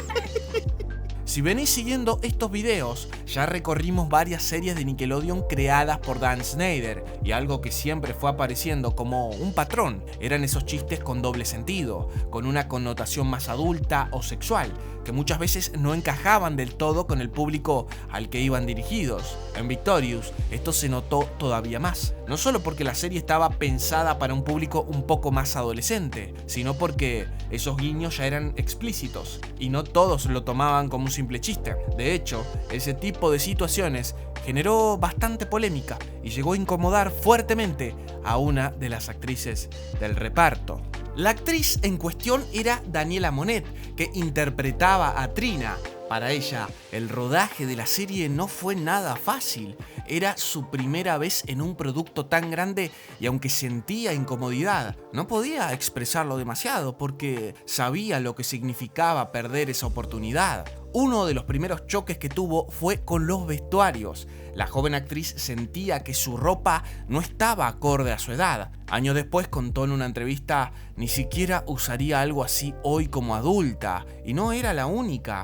Tiempo después, cuando todo el caos alrededor de Dan Snyder salió a la luz, una vestuarista del programa declaró que muchos actores estaban descontentos con la ropa que tenían que usar, pero que nadie decía nada por miedo a represalias. Pero si había algo que a Daniela realmente la afectaba, era el humor adulto. Sentía que su personaje era el que peor la pasaba con esos chistes de doble sentido. Llegó a confesar que se sentía incómoda y que más de una vez la manipulaban para continuar con escenas que no quería hacer. Recordaba, por ejemplo, una escena suya donde aparece comiendo un pepinillo mientras se aplicaba brillo labial. Daniela contó que se comunicó con Nickelodeon para expresar lo mal que la hacía sentir, porque entendía perfectamente la connotación que tenía esa imagen, pero la cadena no escuchó. El episodio se emitió igual, con la escena incluida. La realidad es que el ambiente detrás de cámara de Victorious no era precisamente el más sano. Como la serie tenía una fuerte presencia musical, Nickelodeon decidió sumar a dos compositores responsables de gran parte de los hits que sonaban en cada episodio, Michael Corcoran y Dr. Luke. El problema es que ambos estaban lejos de ser figuras intachables. Dr. Luke era, y sigue siendo, un productor musical altamente polémico, denunciado por múltiples agresiones a mujeres de diferentes tipos. No era justamente el perfil que uno esperaría tener cerca de un elenco formado por adolescentes. Y Michael Corcoran tampoco quedó al margen de la controversia. Durante el rodaje conoció a Elizabeth Gillies, que por entonces tenía apenas 16 años. Él tenía 36 y comenzó el romance entre los dos. A las 2 semanas de conocerse, la convenció de irse a vivir juntos, una situación que hoy, vista a la distancia, genera muchísima incomodidad y que claramente expone lo tóxico del detrás de escena. Con el tiempo se empezó a decir que esa relación influyó incluso en la serie, que Elizabeth se convirtió en una de las favoritas de la producción y que a su personaje Jade comenzaron a darle cada vez más protagonismo. Pero estas relaciones no eran las únicas polémicas en el detrás de cámara, había mucho más. And it's obvious Liz is drinking the coffee. Tinted water is so good. Tinted water? You've just revealed a secret about Victorious. En 2014, el sitio Crazy Dates and Nights, que tiempo después se haría famoso por ser uno de los primeros en denunciar a Harvey Weinstein cuando nadie se animaba a hablar, publicó un artículo demoledor sobre lo que pasaba en el detrás de cámara de Victorious. Según el portal, la cancelación de la serie nunca tuvo que ver con falta de audiencia. Todo lo contrario, estaba en su punto más alto y podía haber durado muchos años más. El elenco quería continuar, los fans también, pero Nickelodeon decidió bajarle la persiana de manera abrupta. ¿La razón? Miedo. Lo que contaban era tremendo. Demasiados problemas internos, demasiadas situaciones que podían explotar en un escándalo. Se hablaba de drogas en el set, de sexo por todos lados y de un ambiente completamente descontrolado. Había actores que llegaban drogados y hasta miembros del elenco que ni siquiera recordaban haber filmado algunos episodios porque estaban demasiado borrachos. Y claro, lo más grande era la edad. Algunos ya eran mayores de 18 años, pero otros todavía no. Los padres se quejaban, los ejecutivos vivían con miedo de que cayera alguna denuncia por estupro o algún juicio iniciado por un extra o por la familia de un menor. Era como jugar a los dados cada día que el programa salía al aire. Esto fue confirmado por el actor Avan Jogia en su cuenta de TikTok en el año 2020 y sobre todo por Janet Bakurdi, quien en su libro expuso lo feliz que era Dan con la actitud del cast de Victorious. Come on, take a sip. No thanks. Come on. I've never had alcohol before. And I'm only 18. Couldn't I get in trouble? No one's looking, Jeanette, or you're fine. I don't know. The Victorious kids get drunk together all the time. The iCarly kids are so wholesome. We need to give you guys a little edge. The creator always compares us iCarly kids to the kids on his other hit show, Victorious.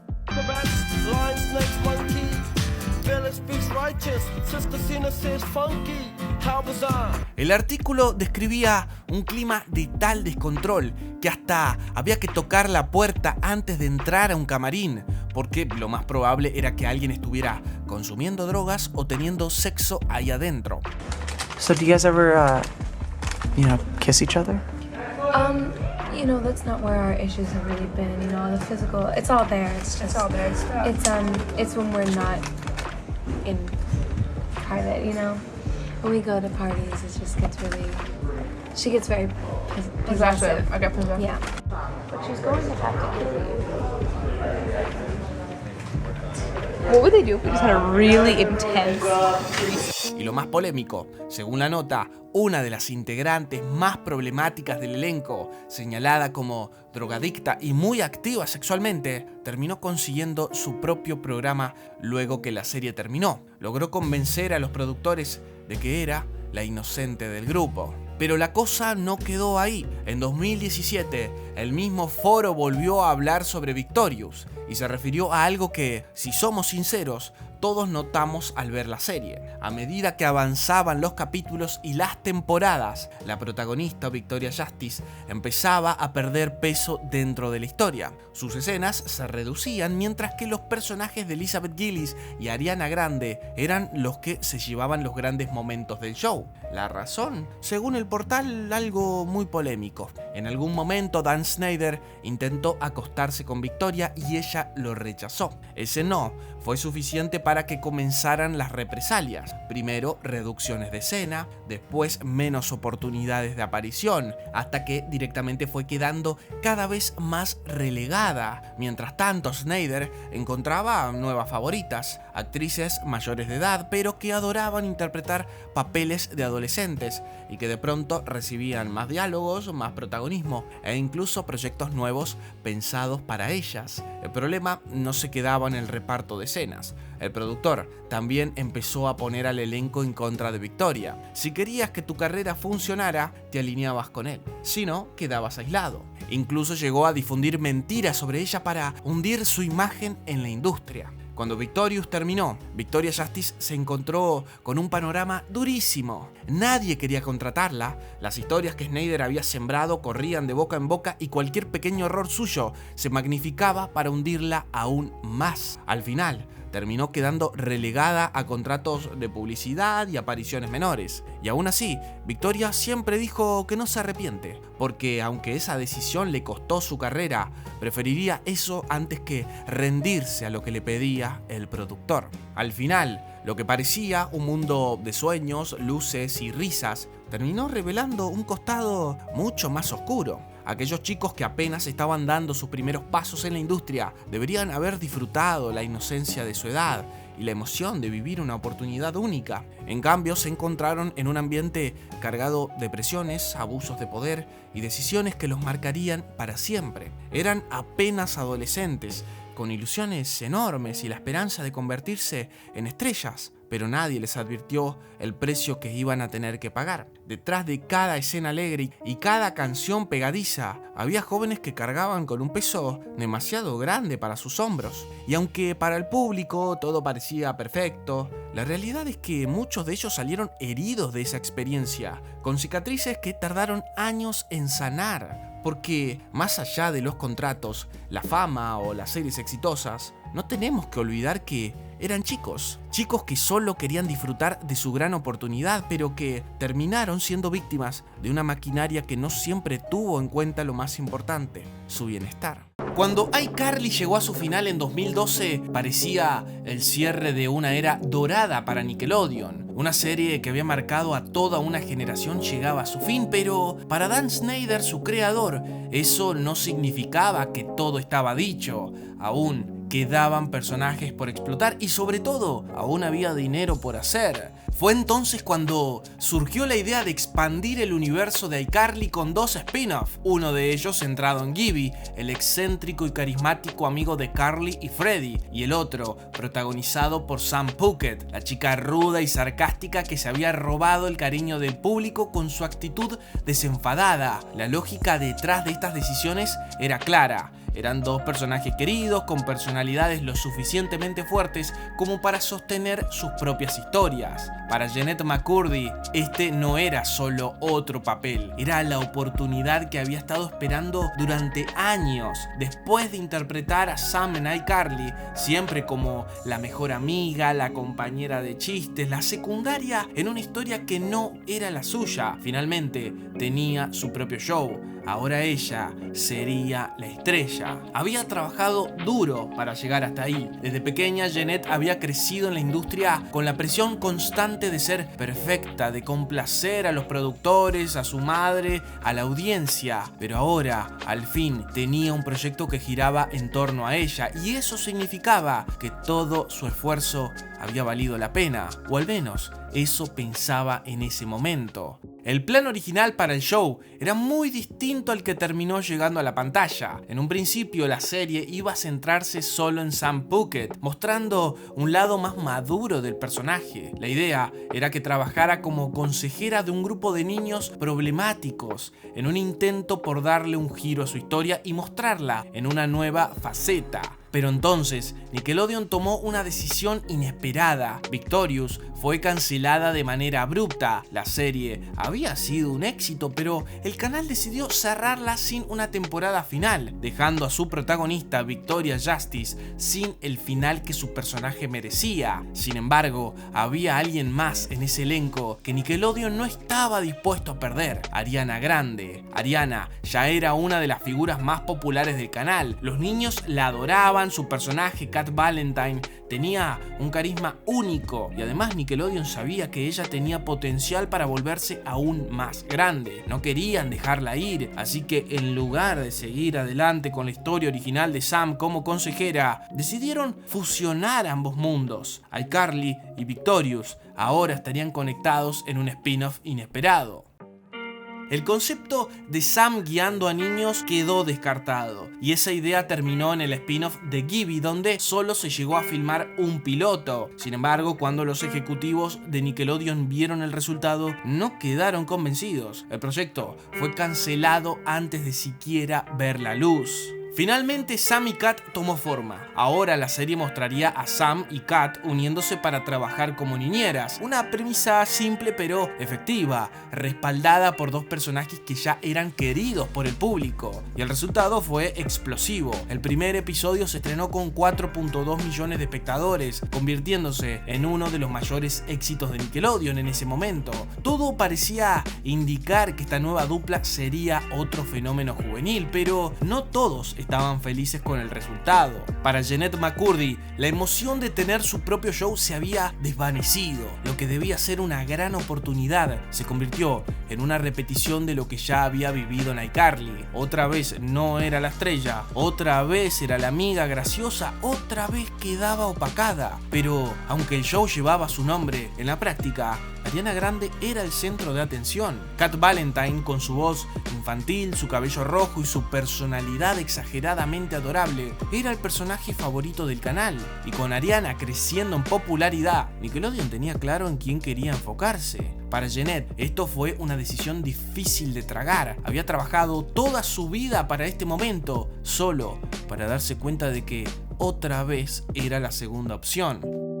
Desde iCarly, Jennette ya había experimentado lo que era estar en un segundo plano, mientras que Miranda Cosgrove como protagonista cobraba $180,000 por episodio. Jennette recibía una cantidad considerablemente menor. En ese momento, aunque le molestaba, lo entendía. Después de todo, Miranda era la cara de la serie, pero con Sam y Cat la historia se repitió y esta vez no tenía sentido. El show llevaba su nombre, su personaje tenía la misma importancia en pantalla que el de Ariana Grande. Sin embargo, cuando llegó el momento de negociar salarios, Jennette descubrió que nuevamente ganaba menos que su compañera. Para Ariana, esta situación también parecía injusta, incluso llegó a pedir que le pagaran lo mismo que a Jennette para equilibrar la diferencia, pero no importaba cuánto insistiera, Nickelodeon tenía claro a quién quería proteger. Ariana era su estrella, su figura más rentable, la que tenía potencial de convertirse en algo mucho más grande. Jennette, por otro lado, comenzaba a sentir que era prescindible. No se trataba solo de dinero, sino del mensaje que enviaba con esa decisión. Nickelodeon tenía una favorita y Jennette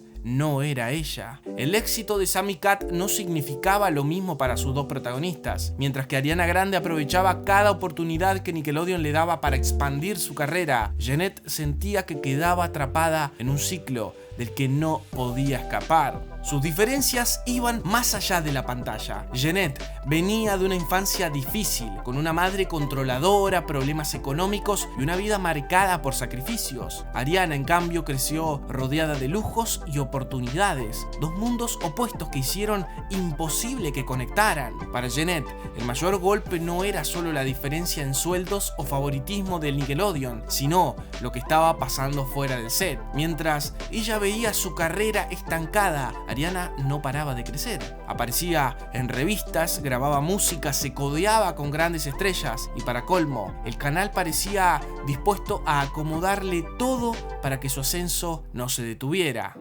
La gota que colmó el vaso llegó cuando Jeanette quiso aceptar un papel en una película mientras grababa iCarly. Nickelodeon fue tajante. Si aceptaba, borrarían a su personaje de esos capítulos en la serie. No había margen de negociación, pero cuando Ariana faltó a las grabaciones de Sam y Cat para dar un concierto, la solución fue distinta. En lugar de quitar a su personaje del episodio, escribieron una escena donde Cat pasaba todo el capítulo dentro de una caja, y ella lo expresó muy bien en su libro. Así es la cosa. Ariana falta al trabajo para seguir su carrera musical mientras yo actúo con una caja. Estoy enojada por eso y estoy enojada con ella, celosa de ella por varias razones. La relación entre las dos actrices pasó de la distancia al resentimiento. No se hablaban más de lo necesario y cuando lo hacían, la tensión se sentía en el aire. Lo que debía ser una amistad en pantalla, fuera de ella, era todo lo contrario. A pesar de todo, cumplió con su contrato, grabó los 40 episodios acordados, mantuvo su profesionalismo frente a cámara, pero por dentro ya había tomado una decisión. No quería seguir. Cuando las grabaciones terminaron, Jeanette dejó Sam y Cat sin mirar atrás. No hubo despedidas emotivas ni ganas de continuar. Para ella, el show había sido una decepción, una oportunidad desperdiciada, un recordatorio constante de que, por más que lo intentara, nunca sería la favorita del canal. Mientras pasaban los meses y se hablaba de una posible segunda temporada, las dos actrices seguían en dos polos opuestos. Ariana en las tapas más reconocidas del mundo de la música y Jeanette siendo el rostro de Rebecca Bombón, una indumentaria para preadolescentes exclusiva de Walmart.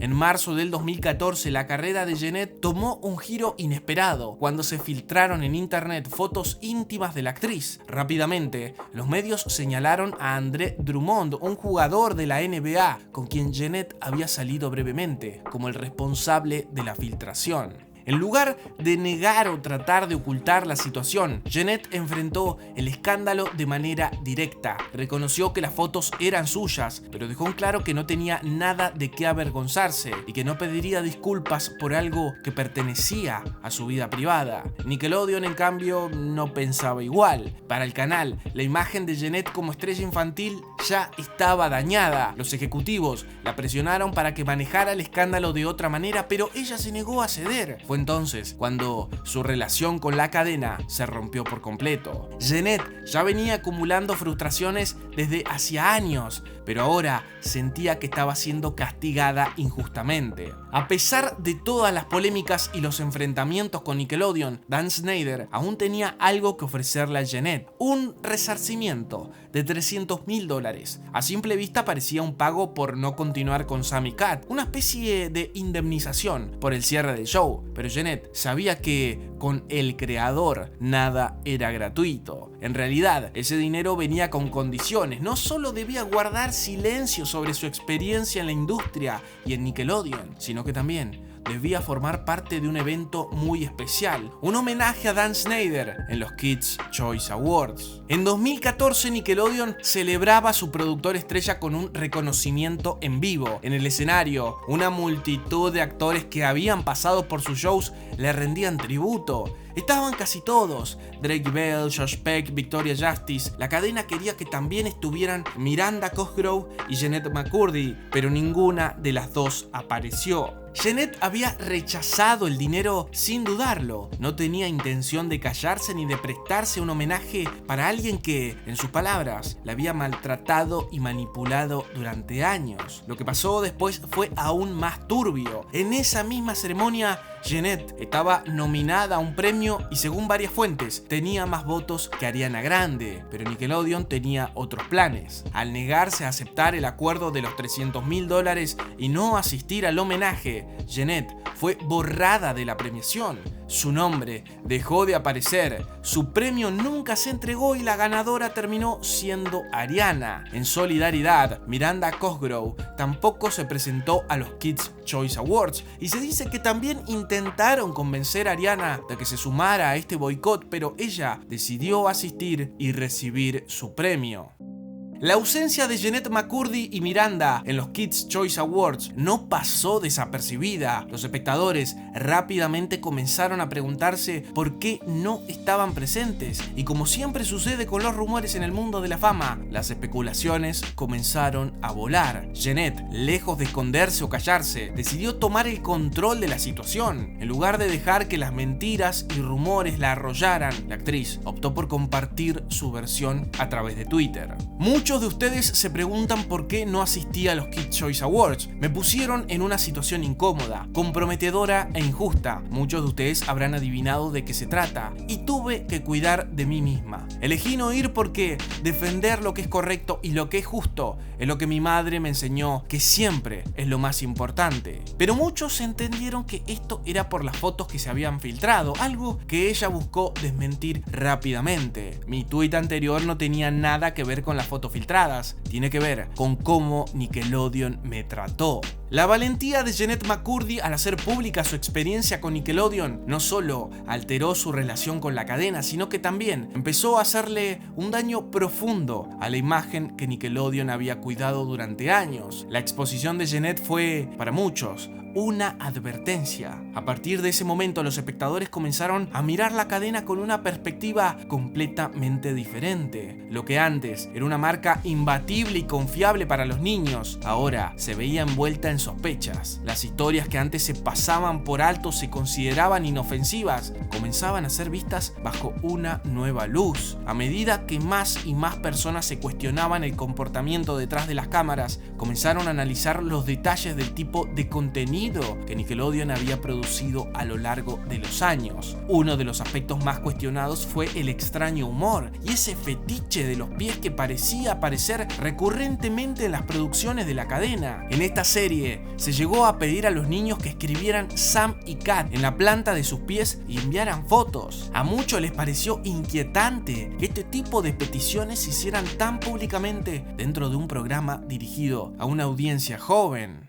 A medida que la polémica crecía, la imagen de Snyder comenzó a tambalear. Lo que antes era visto como una figura intocable y esencial en Nickelodeon, ahora era observado con sospecha. Los fans ya no veían en él al genio creativo que había dado vida a alguno de los programas más populares de la cadena, sino a alguien con una serie de comportamientos extraños y preocupantes. Nickelodeon no podía seguir ignorando los murmullos y las denuncias que se acumulaban. En 2018 la cadena finalmente anunció que su contrato con Dan Snyder había llegado a su fin, y lo hizo con un resarcimiento de $7 millones, una cifra que dejaban claro que la cadena intentaba cortar por lo sano, pero con una compensación económica que hablaba por sí sola. Ese mismo año, el sitio web Crazy Days and Nights, reconocido por sus denuncias contra Harvey Weinstein, publicó un artículo revelador que sacudió aún más la industria. En un escrito que develaba la oscura realidad detrás del poder de Snyder, se señaló que Dan había sido protegido durante años por Sumner Redstone,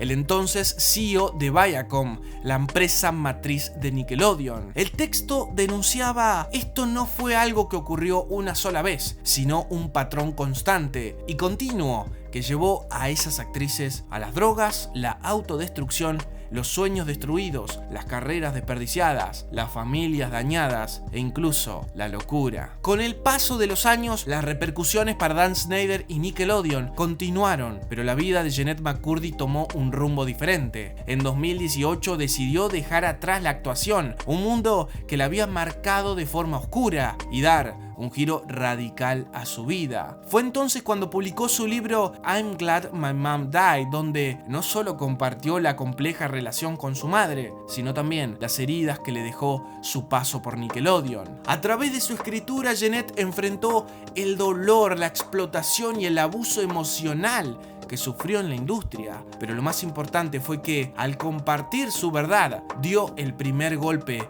a un sistema que había permanecido en las sombras por tanto tiempo. Su valentía para romper el silencio y su capacidad para reconstruir su vida la convierten en un símbolo de fuerza, mostrando al mundo que, a pesar del sufrimiento, es posible salir adelante y encontrar la paz. Y ahora, ¿con qué serie te gustaría que continuemos? Muchas gracias por haber visto el video. No olvides dejar tu me gusta y suscribirte para ver todos nuestros documentales. Ahora sí, nos vemos en la próxima.